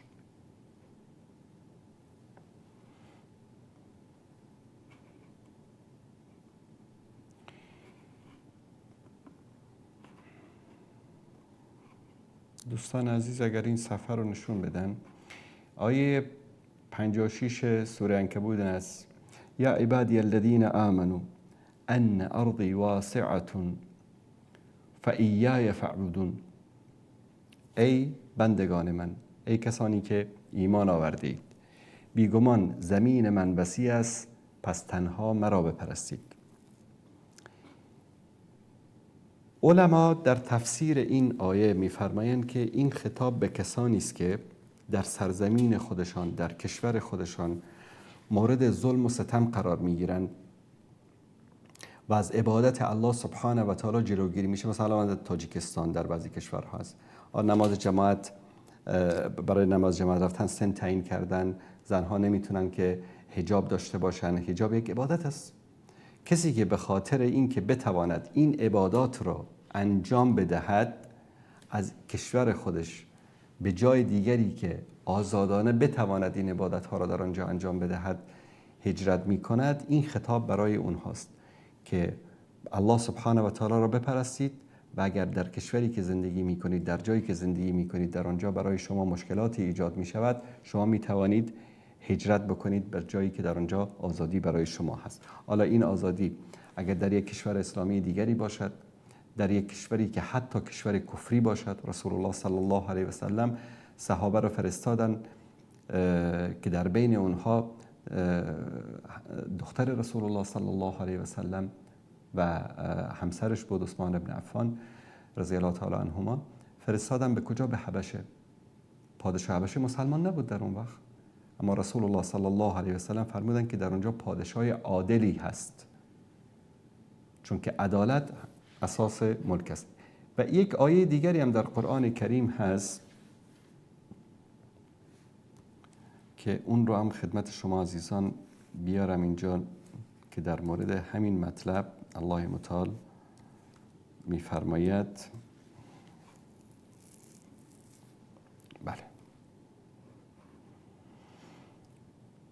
طرف قبل از اینکه آیه رو براتون بیان بکنم، طرف از دنیا رفته، عبادات نکرده، یعنی مثلا مثال حج نرفته چون که حج رفتن ممنوع بوده در کشورش، مسجد نرفته چون که مسجد رفتن ممنوع بوده، قرآن نخوانده چون که قرآن خواندن تعلیم قرآن ممنوع بوده. این از دنیا رفته. الله سبحانه و تعالی بعد از اینکه از دنیا رفته، ملائکه چی میکنن؟ این آیه رو دوستان عزیز نشون میدن. در آیه 97 سوره نساء هست: ان الذين توفاهم الملائکه ظالمی انفسهم. کسانی که ملائکه جان آنها رو گرفته که در حالی که اینها بر خودشان ظلم کردن. قالوا فیما کنتم. این وضعیت اینا رو که میبینه، شما در چه وضعی بودید؟ قالوا كنا مستضعفین فی الارض. ما انسان‌های مستضعفی بودیم، بدبخت بودیم، غریب بودیم، در کشورمون دیگه خلاصه تحت ظلم و ستم بودیم.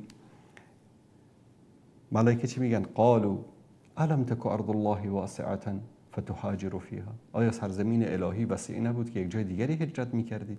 مادامی که در کشورت نمیتونی عباداتت رو، ارکان دینت رو، ارکان ایمانت رو بیان بکنی، انجام بدی، عمل بکنی به دستورات دین، برو هجرت بکن. هجرت، مشروعیت هجرت برای همین است. هجرت برای تجارت، هجرت برای درس خواندن، هجرت برای علاج، هجرت برای سیاحت نیست. اینها سفر محسوب میشه. کسی برای تجارت، سیاحت، نمیدونم درس خواندن، تعلیم دین، اینو میتونه، تعلیم علوم، میتونه که از حتی به کشور کافری بره، سفر بکنه. اما هجرت تنها برای کی جایز است؟ برای کسی که در سرزمین خودش نمیتونه احکام دینش رو اجرا بکنه. پس کسی که استطاعت هجرت رو داشته باشه و هجرت نکنه، این انسان در روز قیامت در پیشگاه الله سبحانه و تعالی مسئول است. مثلا در کشوری زندگی میکنه که در اونجا قانون است که آقا دخترت اگر مدرسه رفت اجبار است که باید بره با پسرها شنا بکنه و تو استطاعتش رو داری که بری به یک کشور دیگری زندگی بکنی که در اونجا همین قانون تطبیق نمیشه. مثلا در کشوری زندگی میکنی که میگه که زنها نباید که حجاب بپوشن، اما تو استطاعت هجرت را از این کشور داری اما هجرت نمی کنی. در روز قیامت ملائکه از تو میپرسن الم تکن ارض الله واسعه، آیا سرزمین الهی وسیع نبود که میرفتی به یک جای دیگری؟ بعد از اون میگه الم تکن ارض الله واسعه فتهاجر فیها فاولئک مأواهم جهنم، اینها جایگاهشان جهنم است، چون عذرشان پذیرفتنی نیست در نزد الله سبحانه و تعالی. و ساعت مسیره، و چه مسیر بدی اینا پیش رو دارن. یک گروهی را از بین اینها استثناء میکنه الله سبحانه و تعالی. الله سبحانه و تعالی نمیخواد به کسی ظلم بکنه. الا المستضعفین من الرجال والنساء والولدان لا يستطيعون حیلة ولا يهتدون سبیلا، مگر آن تعداد از انسانهای مستضعفی که از مردان، زنان و کودکانی که لا یستطیعون حیلة، نمیتونن هجرت بکنن، پول ندارن، راه رو بلد نیستن و امکاناتش رو ندارن، جای دیگری هم اونها رو قبول نمیکنه. مثلا ما در دوران کمونیستی انسانهایی بودن که در شهرها، در روستاها، حتی در کابل زندگی میکردن. بعضی از کسایی که هجرت کرده بودن به اونها به دید حقارت میدیدن، آنها چرا هجرت نکردن، حتی مسخره میکردن. بعد از فتح اونها رو مسخره میکردن. این غلط است. شاید بعضیشون عذر داشتن، شاید پول نداشتن، شاید راه رو بلد نبودن. الله متعال اینها رو استثناء میکنه. بعد از اون میگه فاولئک عسى الله ان یعفو عنهم و کان الله عفوا غفورا، و اونها باشد که الله سبحانه و تعالی از آنها بگذرد و آنها را ببخشد، زیرا که الله بخشنده مهربان است.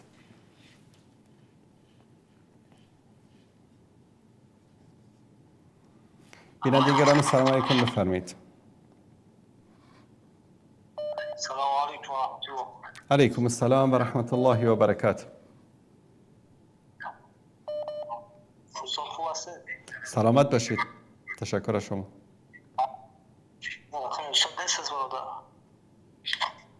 بفرمایید برادر عزیز. سلام علیکم برادر استاد عزیز، بخشش کنید. سلام. لطفاً صدای تلویزیون رو ببندید برادر عزیز. استاد عزیز درباره موسیقی گوش کردن کمی معلوم نداره. موسیقی جایز است یا نه؟ در یک جمله کوتاه، شنیدن موسیقی، انواع موسیقی که آلات موسیقی در او استفاده شود جایز نیست. گناه است یا که حرام است؟ حرام است. شنیدن موسیقی حرام است، اما مراتب داره. مثلا شنیدن یک ترانه یا نشید اسلامی که در اون موسیقی باشه با شنیدن یک خواننده نیمه عریان خانومی که در روی یک استیجی داره با موسیقی میخوانه، طبیعتاً گناه این با گناه اون خیلی فرق میکنه. اما بالعموم موسیقی حرام است، جایز نیست. نصوص قرآن کریم، احادیث رسول الله صلی الله علیه و سلم، برداشت صحابه و تابعین، محدثین و مفسرین و بزرگان یعنی سلف صالح امت در این است که موسیقی به جمیع انواعی که هست، هر شکلی که باشه، چه این موسیقی در او موسیقی بزنن نعت پیامبر رو هم بخوانن حرام است، موسیقی بخوانن توصیف الله متعال رو بکنن هم حرام است، و موسیقی در اون فسق و فجور و الفاظ زشت باشه حرام است. و این رأی علمای بزرگ امت اسلامی است. یعنی عده‌ای هستن که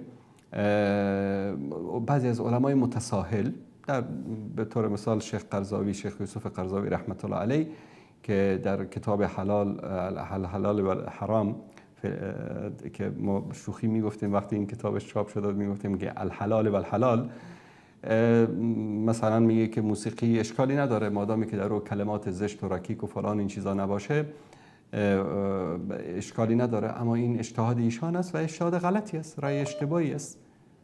یعنی فهم عبدالله ابن مسعود رضی الله تعالی عنه و عبدالله ابن عباس و رضی الله تعالی عنه و کبار صحابه که موسیقی حرام است، در مقابل یوسف قرضاوی مثلا رحمت الله علیه بگه که حلال است. شما حرف کی رو گوش میکنید؟ قرآن رو کی بهتر فهمید؟ سنت رو کی بهتر فهمید؟ اینها یا اونها؟ و بعضی از دعوتگران معاصرم به خاطر حالا که یعنی محبت عموم مردم رو، چون که این فتنه ای است که اکثر مردم به اون مبتلا شدن، اینکه امروز یک نفری گوش میکند موسیقی و در پی حلال کردنش است، این دلیل نیست. به طور مثال کسی از من پرسید داره یکی از برنامه آقا انصاری این ریشی که شما داری مطابق سنت است؟ گفتم نه نیست. اما الان من بیام به خاطر اینکه من ریشم رو کوتاه میکنم 100 تا دلیل بیارم با آقا اینم ریش است، اینم طبق سنت است، اینم پذیرفته میشه؟ نه والله پذیرفته نمیشه. ریشی که رسول الله صلی الله علیه و سلم فرمودن یک قبضه است از اینجا خارج شد، در اون صورت ریش سنت است. این که هست دیکور است. سعی میکنیم خداوند توفیق بده که ما هم تابع کامل سنت رسول الله صلی الله علیه و سلم باشیم. اما من دعوتگر یا منی که حرف از دین میزنم، عملی رو که خودم مخالف سنت انجام میدم نباید بیام توجیه بکنم برای مردم. امروز دعوتگری هست آقا در جمع زندگی میکنه که مردم موسیقی گوش میکنن، به خاطر گل روی طرفدارانش بگه آقا موسیقی جایز است. نه، موسیقی حرام است، حرام قطعی است، در قرآن و سنت حرام است.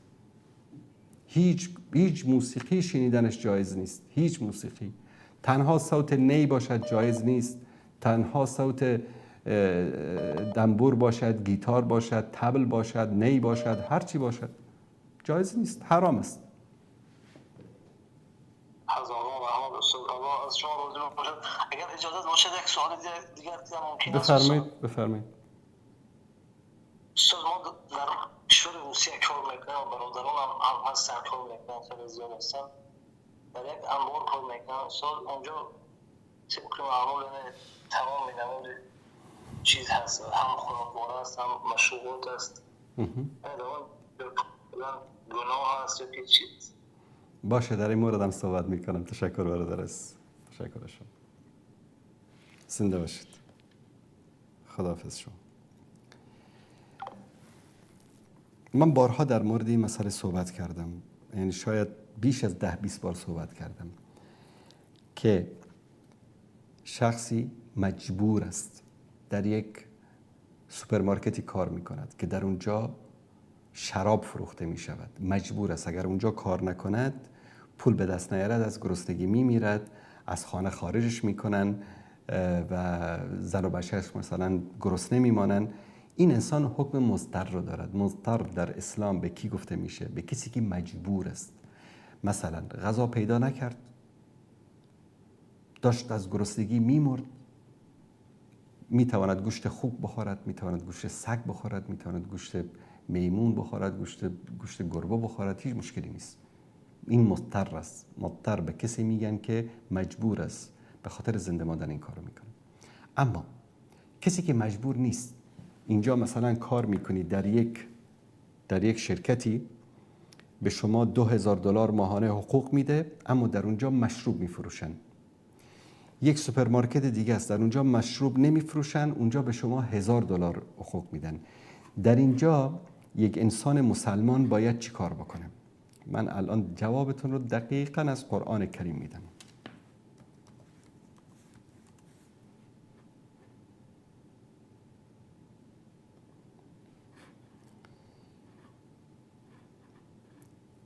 دوستان نشون بدن اینجا رو.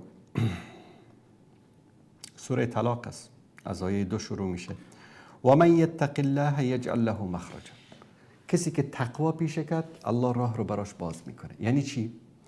تو به خاطر تقوا و پرهیزگاری این کاری که در اونجا گناهی از فسقی از فجوری از این رو رها کردی، الله سبحانه و تعالی به خاطر این تقوای تو راه رو برات باز میکنه.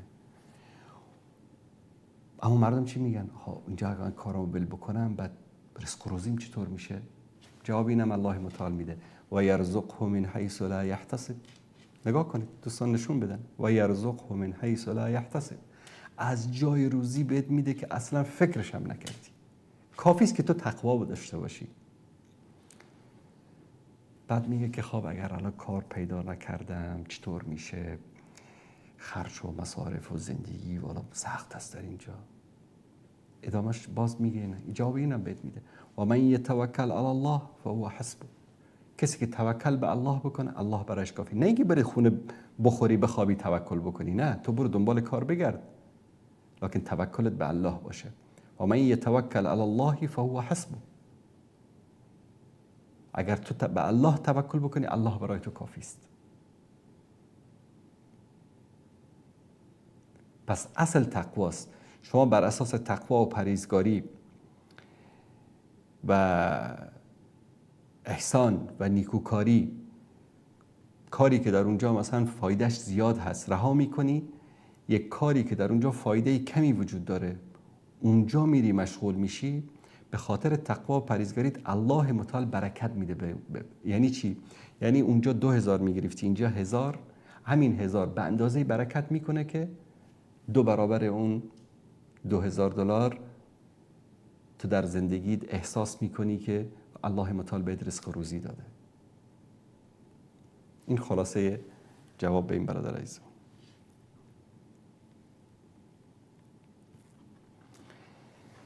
یک سوال دیگری هم از دوست عزیزی که طریق SMS فرستادن. عزیزی نوشتن از بلوچستان: استاد میخوام بدونم که گروه جیش العدل چطور است؟ جهادشان صحیح است یا نه؟ ببینید اسمها رو بگذارید کنار، بر اساس اعمال. هر کسی که اعمالش مطابق قرآن و سنت باشه کارش درست است، نباشه اشتباه است. جیش العدل در شروع اولا قضیه حرکات مسلحانه در بلوچستان ایران، این باید با مشوره علما و اشخاصی که ذی صلاح هستن در اونجا، از فقها و علمای اهل سنت باشه، نه اینکه شما برید از خارج فتوا بگیرید. صلاح مملکت خود خسروان دارن، یعنی صلاح این اعمال رو علمای بلوچستان، مردم بلوچستان بهتر میدانن، خاصا طبقه علمای بلوچستان. آیا یک حرکت ایجاد یک حرکت مسلحانه به نفع بلوچستان هست، به نفع مردم بلوچ هست، به نفع اهل سنت در اونجا هست یا به ضررش؟ ثانیاً جیش العدل در شروع بعضی از حرکت هایی که کردن در شروع، یعنی میرفتن مثلا انسان های ظالم، فاسق، فاجر، کسانی که مزدورانی که بودن در اونجا اونا رو ترور میکردن یا تهدید میکردن، سبب شد که مردم یک نوع یعنی در بین مردم محبوبیت براشون ایجاد بشه. اما در زمان در اواخر حیات عبدالمالک ریگی رحمت الله علیه، جیش العدل تقریبا آله دست استخبارات بعضی از کشورها قرار گرفت.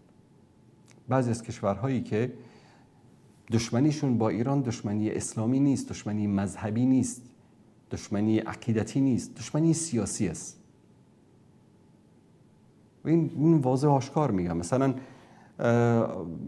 نه اینکه به خاطر اینکه رافضی هستن، نه به خاطر اینکه به اهل سنت ظلم میکنن، نه اینکه به خاطر دشمنیشون با صحابه و با همسران رسول الله صلی الله علیه و سلم یا به خاطر شرکیات و خرافات، نه، به خاطر اینا، به خاطر مسائل سیاسی. دیروز بد بودن، امروز خوب بودن. جیش العدل متاسفانه آله دست همین استخباراتی قرار گرفت که این استخبارات فی سبیل الله کار نمی‌کردن، فی سبیل مصلحت کار می‌کردن. متاسفانه خیلی از احزاب اسلامی، شخصیت‌های اسلامی، علمای جهان اسلام، احزاب بزرگ اسلامی قربانی همین مسائل شدن. کشورهایی از اینها به خاطر مصلحت حمایت کردن، مثل پاکستان مجاهدین افغانستان رو به خاطر مصلحت حمایت می‌کرد، نه به خاطر رضای خدا. اگر به خاطر رضای خدا می بود، خب مهاجر بیچاره رو چرا الان اخراج می‌کنی که نان خوردن نداره، سرپناه نداره؟ اون به خاطر چی بود؟ به خاطر رضایت آمریکا بود، به خاطر غرب بود، به خاطر ترس از اتحاد جماهیر شوروی بود. و خیلی از رهبران ما، احزاب اسلامی، علما حتی گرفتار همین حمایت‌های مصلحتی کشورها شدن و در آخر هدفشون، آرمانشون، عقیدهشون، دینشون رو قربانی کردن. و این یکی از مشکلاتی بود که متاسفانه من نمیخوام در موردش توضیح بدم. منتها جیش العدل بعداً گرفتار بازی‌های استخباراتی شد و همین سبب نابودیشون شد و همین سبب شد که بزرگانشون کشته بشن، دستگیر بشن. چون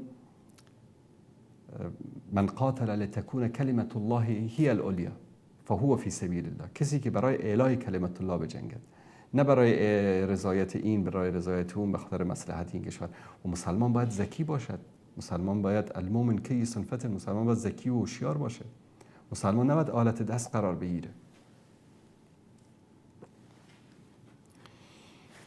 بیننده عزیزی نام طولانی نوشتن، کار میکنم، زحمت میکشم ولی کسب و کارشون برکت نداره، بدهکار هستن، دعا میکنن، احادیث را حفظ کردن، نمازهای نفل میخوانند، مدت 7 سال است که از مردم در دعای خیر طلب میکنن، از در روز جمعه از مولوی صاحب مسجد و نمازگزاران دعای خیر برای حل مشکلات طلب میکنند. گفته بعضی از انسان این کارا رو میکنن، آیا منم این کار رو بکنم؟ ببینید برادر عزیز و بزرگوار، اولا دعا برای انسان رزق و روزی تنها نمیاره. قرآن خواندن، شما الان بشین 30 بار قرآن رو ختم بکن، خداوند از آسمان $1000 برات نمیفرسته. میلیون کتاب و حدیث و چیزم حفظ بکن، کسی برای تو $100 هم نمیفرسته. الله متعال در قرآن لیس للانسان الا ما سعى، نگفته لیس للمؤمن، لیس للمؤمن، لیس للمسلم، لیس للانسان الا ما، نیست برای انسان مگر آنچه که برای او سعی و تلاش بکنه. امروز کافر اگر سعی و تلاش میکنه رزق و روزیشو به دست میاره، چون رزق برای کافر هم هست، برای مسلمان هم هست، بستگی به سعی و تلاش داره. مسلمان تنبلی که در گوشه خانه بشینه خداوند از آسمان بیرسمان براش روزی نمیفرسته.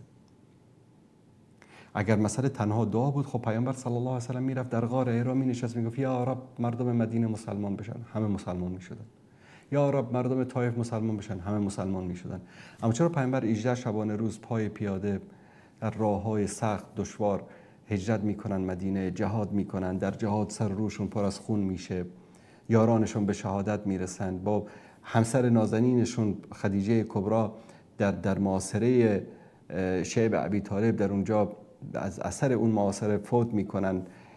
چقدر سختی ها و مشکلات رو میکشن. پیامبر مستجاب الدعوه بود، یک دعا میکرد کل دنیا مسلمان میشدن.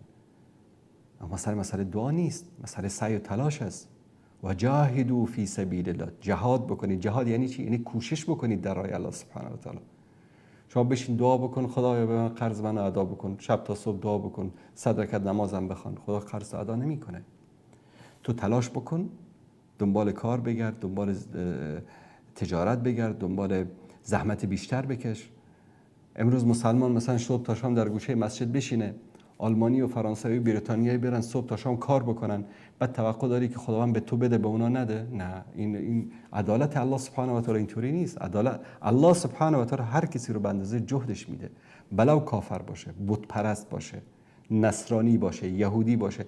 امروز چرا یهودی تصاور هواپیما میشه میاد 10 تا کشور اسلامی رو بمباران میکنه میره، تو نمیتونی کاری بکنی؟ چون زحمت کشیده، هواپیما ساخته، بم ساخته، سلاح ساخته و تو نشستی صبح تا شام در فکر این بودی که هم به صوفیه هستن ذکر فلان بکن، ذکر فلان بکن. این الله متعال به این ذکرهای شما نیاز نداره. الله متعال، صحابه رسول الله صلی الله علیه وسلم کار کردن، زحمت کشیدن، جهاد کردن، تلاش کردن. مثلا اگر صحابه گوشه مسجد نبی می نشستن که یک نماز در مسجد رسول الله صلی الله علیه وسلم برابر 1000 نماز است.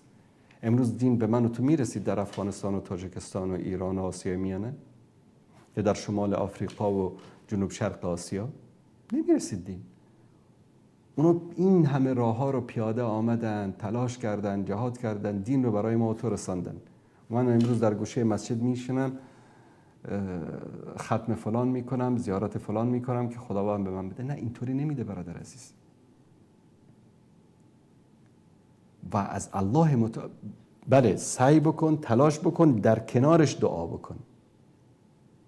سعی و تلاش خالی بدون دعا و اخلاص و دعا و اخلاص بدون سعی و تلاش هیچ کدومش به درد نمیخوره. هدف اسلام، هدف دین، قرآن، سنت این نیست که شما فقط بشین ذکر بکنی، دعا بکنی، نماز بخوانی. ذکر بکن، دعا بکن، نماز بخوان و سعی و تلاش بکن و هیچ وقت ناامید نشو. قل یا عبادی الذین اسرفوا علی انفسهم لا تقنطوا من رحمت الله. از رحمت الله سبحانه و تعالی هیچ وقت ناامید نشوید. و اینکه برید از مردم طلب دعا بکنید، بهترین نشین است که انسان خودش برای خودش دعا بکنه. نیتتون رو درست بکنید، با الله سبحانه و تعالی راست باشید. رسول الله صلی الله علیه و سلم در حدیثی میفرمایند که حدیث قدسی است. الله سبحانه و تعالی: یا ابن آدم انك ما دعوتنی و رجوتنی غفرت لك على ما كان فيك ولا ابالی. ای بنده من، ای فرزند آدم، اگر تو دعا بکنی، از من بخواهی، تو را میبخشم و هیچ اصلا برام مهمم نیست که تو چقدر گناه داری. یا ابن آدم لو بلغت ذنوبك عنان السماء، میگه حتی اگر گناهان تا آسمان باشه، ثم استغفرتنی غفرت لك ولا ابالی، اما تو طلب استغفار بکن من میبخشم و اصلا برام ارزشی نداری. چی هستین؟ اندازه بال پشه هم پیش الله ارزش نداره بخشش این گناه ها. یا ابن آدم انك لو اتیتنی بقراب الارض خطایا، به اندازه کل کره زمین گناه آوردی. ثم لقیتنی لا تشرك بی شیئا لاتیتک بقراب مغفره، و آمدی و به الله سبحانه و تعالی شریک ندهی، یعنی عقیدت درست بوده، موحد واقعی بودی، به اندازه همین کره زمین مغفرت نصیب تو میکنم.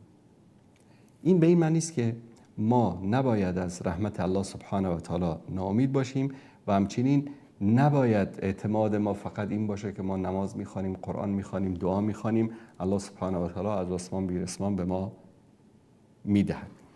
بیننده سوال پرسیدن که در صدر رسان میزنی بدون اجازه شوهرش جایی رفتن نداشت، اما خانم زینب بدون اجازه عبدالله شوهرش با امام حسین راهی کربلا شد.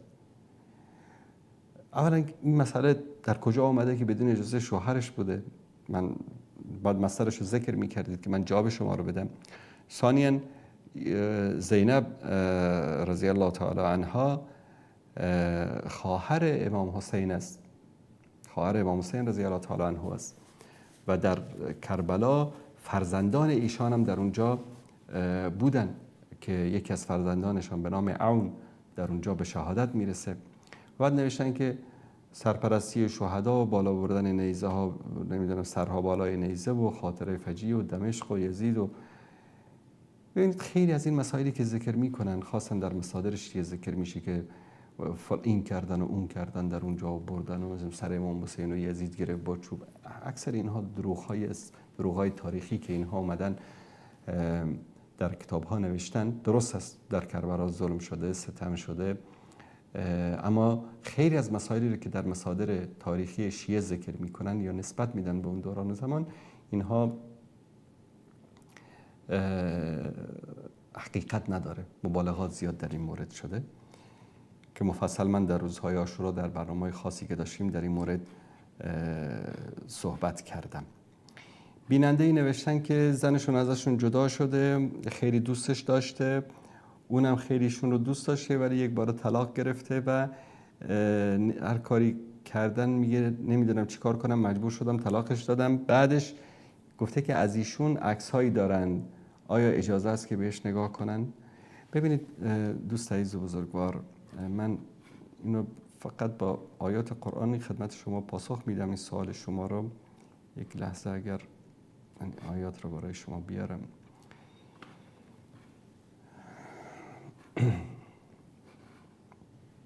الله متعال در سوره نور آیه 30 میفرماید قل للمؤمنین یغضوا من ابصارهم، بگو برای مؤمنان چشمانشان رو بپوشانن از نگاه به حرام. مادامی که شما زنی رو طلاق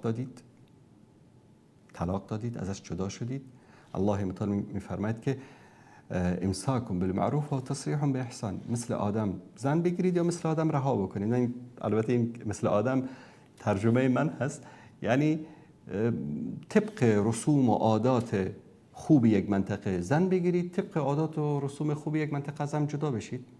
مادامی که از هم جدا شدی دیگه فراموشش کن. دیگه اون زن تو نیست، همسر تو نیست، محرم تو نیست. شاید فردا بره با کسی دیگری ازدواج بکنه. آیا تو برای خودت دوست داری که رفتی با یک زنی ازدواج کردی و این زن قبلا با کسی دیگری ازدواج کرده بوده یا با کسی دیگری دوست بوده؟ متاسفانه در جامعه امروزی که مسائل هست و عکس‌هایی از این زن پیش اون مرد بیگانه هست. آیا تو دوست داری که اون مرد بیگانه به عکس‌های زنی که در نکاح تو است نگاه بکنه؟ طبیعتا هیچ مرد با غیرتی دوست نداره. پس رسول الله صلی الله علیه و سلم میفرمایند هر چی که برای خود میپسندی برای برادر مسلمانت هم بپسند. آیا شوهری که این زن اگر شوهر کرده باشه شوهرش دوست داره که تو به عکس زنش نگاه بکنی که زن سابق تو بوده؟ وقتی که از کسی جدا شدید اسرارش رو حفظ بکنید. مثلا بعضی هستن جدا میشن میرن بدگویی که زنم اینطوری بود، فلان بود، این بود، این عیب داشت، اون عیب داشت. نه، انسان مسلمان اسرار رو نگاه میکنه. تا اون لحظه‌ای که با هم زندگی کردید امساکم به معروف و تسلیم به یکی از معانیش همین است. اسرار هم دیگر رو فاش نکنید، بد هم دیگر رو نگید، غیبت هم دیگر رو نکنید. جدا شدید قسمت نبوده، خدا نخواسته، خودتون نخواستید، از هم دیگه جدا شدید، فراموشش کنید کلا. الله تعالی میگه قل للمؤمنین یغضوا من ابصارهم و یحفظوا فروجهم. بگو برای مردان مؤمن که چشم خودشون رو از نگاه به نامحرم، از نگاه به حرام نگه دارن. این عکسی که تو میگیری در میاری نگاش میکنی این حرام است برای تو. دیروز همسرت بوده، در نکاح تو بوده، امروز همسرت نیست، حکم بیگانه رو داره. مانند این است که به یک زن بیگانه نگاه بکنی. پس الله متعال میگه که مردان مؤمن چشمشون رو از حرام میپوشانن. شما این رو در پنهانی انجام میدید، فکر میکنید که والا اون خبر نداره، کسی خبر نداره، اما الله متعال در سوره غافر آیه 19 میفرماید که یعلم خائنة الاعین و ما تخفی الصدور. الله چشمهایی رو که خیانت میکنه و آنچه در سینه ها پنهان بکنه رو میدانه. پس خیانت نکنید، این خیانت است. اگر اونها نمیدانند الله سبحانه و تعالی میداند.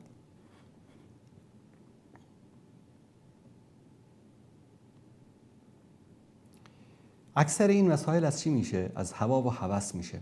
الله سبحانه و تعالی در علامات قیامت میگه که فاذا جاءت التامة الكبرى، وقتی که اون روز هولناک قیامت به یوم یتذکر الانسان ما سعی، روزی که انسان به یاد میره که چه کارایی کرده. و برزت الجحیم لمن یرى، و جهنم هم نشان داده میشه. یوم یتذکر الانسان ما سعی، انسان فاما من طغى، کسی که طغیان میکنه، گناه میکنه، و آثر الحیات الدنیا، حیات زندگی دنیا رو بر آخرت ترجیح داده. فان الجحیم هی المأوى، آتش جایگاهی است. و اما من خاف مقام ربه، و کسی که از الله ترسید، از جایگاه الله ترسید، از حدود الله ترسید. و نه النفس عن الهوى، و نفسش رو از هوا و هوس. این هوس هست، این هوا هست که شما این کار رو میکنید. الله میتونه کسی که از هوای نفسش از جایگاه الله متعال ترسید و هوای نفس خودش رو خاموش کرد و به ندای او لبیک نگفت، فإن الجنة هی المأوى، مأوای او کجاست؟ جایگاه او کجاست؟ در جنت است. به همین دلیل این مسئله خیلی مهم هست و باید از اون جلوگیری کرد. انسان نباید خیانتکار باشه. این خیانت است و یقینا که شاید همسر شما هم، همسر گذشته شما هم از این کار شما راضی نباشد.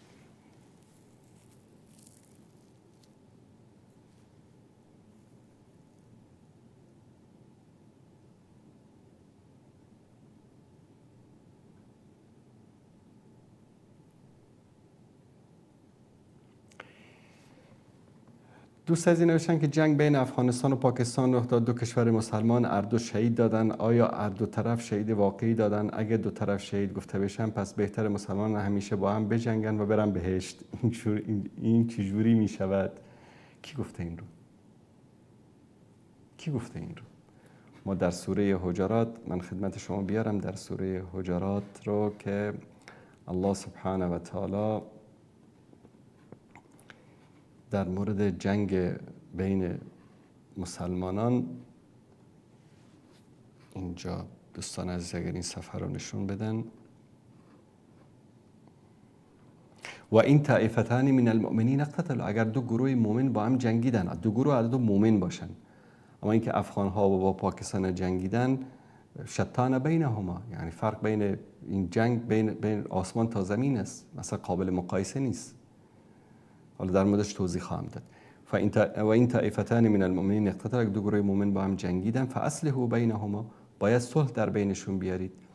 فان بغت احداهما علی الاخرى، یکی اگر بعد از صلح یکی بر دیگری بغاوت کرد، فقاتلوا التي تبغي، آن کسی که بغاوت کرده را بکشید. صریحا الله میگه ولو که مؤمن باشه، ولو که مثلا 5 وقت نمازم میخوانه، متجاوز بود بکشید. فقاتلوا التي تبغي حتى تفیء، تا که به امر الله سبحانه و تعالی منقاد بشه، تسلیم بشه. فان فعلت، اگر باز دوباره درخواست صلح کردن، فاصلحوا بینهم، صلح بیارید در بین اونها، بالعدل، عدالت بکنید، نه اینکه بیچاره کشوری که مظلوم واقع شده شما رو سرزنش بکنید، اون که ظالم و متجاوز است اون رو مدح بکنید. و اقسطوا، با این صلحی که میآورید باید بر اساس عدل باشه، بر اساس مساوات باشه، قسط باشه. ان الله یحب المقسطین، و الله سبحانه و تعالی عادلان را دوست دارد. اما این که در بین پاکستان و افغانستان رخ داد، پاکستان کشور متجاوز بود در این قضیه. پاکستان کشور متجاوز بود و تاریخ پاکستان، من در برنامه قبلی هم ذکر کردم که از روز تأسیس این کشور غیر از خیانت در حق مسلمان ها کار دیگری نکردن. مثلا شما 20 سال 25 سال پیش رو به یاد بیارید، حکومت طالبان در افغانستان بود و پاکستان به رسمیت شناخته بود. این که طالبان خوب بودن یا بد بودن در اون موقع اصلا به این مسئله کار نداریم. یک کشوری رو به رسمیت شناخته، خدا کنه یهودی باشه. سفیرش رو جدا فروختن با آمریکا، کارگرای سفارت رو به جدا فروختن، کارمندای بیچاره عربایی که در مؤسسات خیریه کار میکردن به نام القاعده و طالب، اینا رو به آمریکا فروختن، هر کدامشون 20 سال 30 سال در گوانتانامو، آخرش هم بیچاره بیگناه، معلمی بوده، مؤسسه خیریه کار میکرده، عرب بوده. مثلا امروز عرب در آمریکا هم هست، هم تروریست که نیستن. اینا رو گرفتن فروختن، زنهایشان رو فروختن، بچه‌هایشان رو فروختن. چه خیانت‌هایی که اینا در حق مسلمان‌ها نکردن. در طول 20 سال اشغال افغانستان بیش از 70,000 پرواز نظامی از فرودگاه‌های پاکستان که افغانستان رو بمباران کرده. در بادغیس در یکی از این بمباردمان‌ها یک روستای کامل در مجلس عروسی بودن، 360 چند نفر همه به شهادت رسیدن. چه تعداد از مسلمان‌ها رو اینها به کفار تسلیم کردن، چه خیانت‌هایی در حق مهاجرین که نکردن، حق مهاجرین اینا خوردن. یعنی دشت‌های اینها رو مهاجرین تبدیل به شهرها کردن. کمکی که برای مهاجرین میشد از 100% شاید 10%ش نمیرسید به دست مهاجرین، خودشون میخوردن و میریختن و مصرف میکردن. حتی بهترین کمک‌هایی که برای مهاجرین میشد خودشون میگرفتن، غذاهای تاریخ تیر شده و گندم‌های آردهای خرابشون رو به مهاجرین میدادن. و ما شاهد این صحنه‌ها هستیم. این نیست که من همینطوری از در جای خوانده باشم، من شاهد و چشم دید این واقع هستم. در شهادت علما، در شهادت مجاهدین واقعی، اینا دستن در اختلاف اندازی در بین امت اسلامی، خواستن در افغانستان این رو بر علیه این کمک بکن، این رو بر علیه این کمک کن، دیروز به طالب کمک بکن، امروز از جبهه مقاومت 4 تا اوباش دیگری رو شما بیایید ما به شما کمک میکنیم. هدف این است که این مملکت باید زیر تاثیر ما باشد، این ملت باید غلام و برده ما باشد. به خاطر همین پاکستان در قضیه اخیر متجاوز بود. حکم متجاوز در دین اسلام واضح است، فقاتلوا التی تبغی، بکشید کسی رو که متجاوز است. ببینید، دفاع از ناموس، دفاع از وطن، دفاع از خانه، دفاع از مال، از جان، از حدودی که تو در اون زندگی میکنی. وطن به معنی اون جایی که تو در اونجا فعلا زندگی میکنی. کسی که در این راه کشته بشه شهید است در مقابل متجاوز. رسول الله صلی الله علیه و سلم میفرمایند من قتل دون دینه فهو شهید، کسی که به خاطر دینش کشته بشه شهید است. و من قتل دون دمه فهو شهید، کسی که به خاطر جانش کشته شود شهید است. و من قتل دون ماله فهو شهید، کسی که به خاطر مالش کشته بشه شهید است. کسی اومد میخواست مالت به زور بگیره، دفاع کردی از مالت، زد تو رو کشت، تو شهید هستی. و من قتل دون اهله فهو شهید، کسی که به خاطر خانوادهش، به خاطر اهلش کشته میشه، ،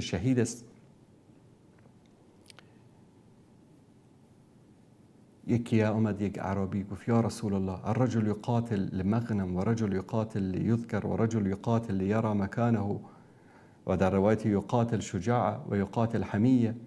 کسی به خاطر غنیمت می جنگه، کسی به خاطر که بگن چقدر شجاع هست، کسی به خاطر که به مردم نشون بده که دارای مکانتی داره، یعنی متجاوز، کسی به خاطر شجاعت، کسی به خاطر جاهلیت، عصبیت یعنی قوم پرستی، کسی به خاطر غضب می جنگه. فمن فی سبیل الله، کی است فی سبیل الله؟ رسول الله صلی الله علیه وسلم فرمودن فقال رسول الله من قاتل لتكون كلمة الله هي العليا فهو في سبيل الله. کسی که برای اعلای کلمت الله بجنگد او فی سبیل الله است. و همچنین شهادت تنها به اینم مختصر نمیشه. در حدیث دیگری در روایت مسلم است که پیامبر یک روز پرسیدن صلی الله علیه و سلم از صحابه ما تعدون شهید فیکم، کی رو شما شهید میدانین؟ گفتن یا رسول الله من قتل فی سبیل الله فهو شهید، کسی که در راه الله کشته شود و شهید است. قال ان الشهداء امتی اذا لقلیل، اگر اینطوری که شما فکر میکنید پس شهدای امت من کم خواهد بود. قالوا فمن هم یا رسول الله، پس کیا هستن این شهیدای امت تو؟ فرمودن که من قتل فی سبیل الله فهو شهید، کسی که در راه الله کشته شود یعنی مجاهد در صحنه جنگ کشته شود شهید است. من مات فی سبیل الله فهو شهید و من مات فی الطاعون فهو شهید، کسی که در مرض طاعون مثلا کرونا اومد چقدر انسان ها مردن، اینا در جمله شهدا محسوب میشوند. و من مات فی بطن فهو، کسی که به خاطر اسهال مرضی که در شکم ایجاد میشه بمیرد شهید است.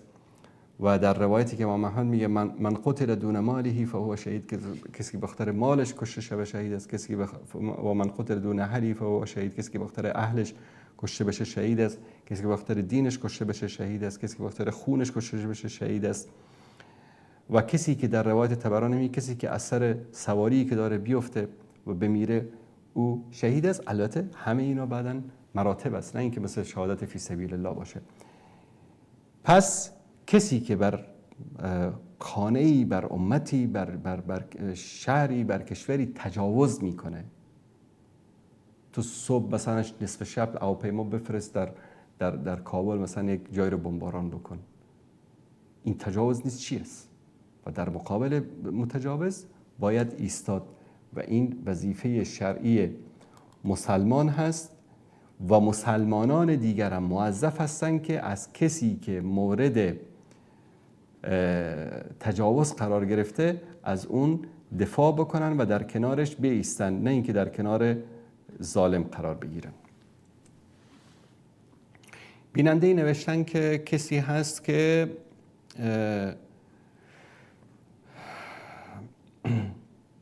10,000 افغانی به کسی قرض میداد و بعد از یک سال 15,000 میگیرد، حکمش چی است؟ ربای خالص است، حرام، ربا هست، یعنی صریحاً بدون چون و چرا، هیچ بهانه‌ای هم برایش وجود ندارد. بیننده پرسیدن که آیا پشت سیفی ها نماز خواندن درست است یا خیر؟ اگر سیفی که پشتش نماز میخوانید شرکیات داشته باشد، استغاثه به غیر الله داشته باشد، استغاثه به قبر داشته باشد، به مرده داشته باشد، در پشت اون نماز خواندن جایز نیست. و اگر شرکیات نداشته باشد، تنها به خاطر اینکه سیفی است، این به این معنی نیست که پشتش نماز نخوانید. تشکر میکنم دوستان عزیز، به پایان وقت رسیدیم، از وقت هم گذشته. تا فرصت دیگر و برنامه دیگر همه‌تان را به الله متعال میسپارم و صلی الله علی سیدنا و حبیبنا محمد و علی آله و صحبه اجمعین و السلام علیکم و رحمت الله و برکاته.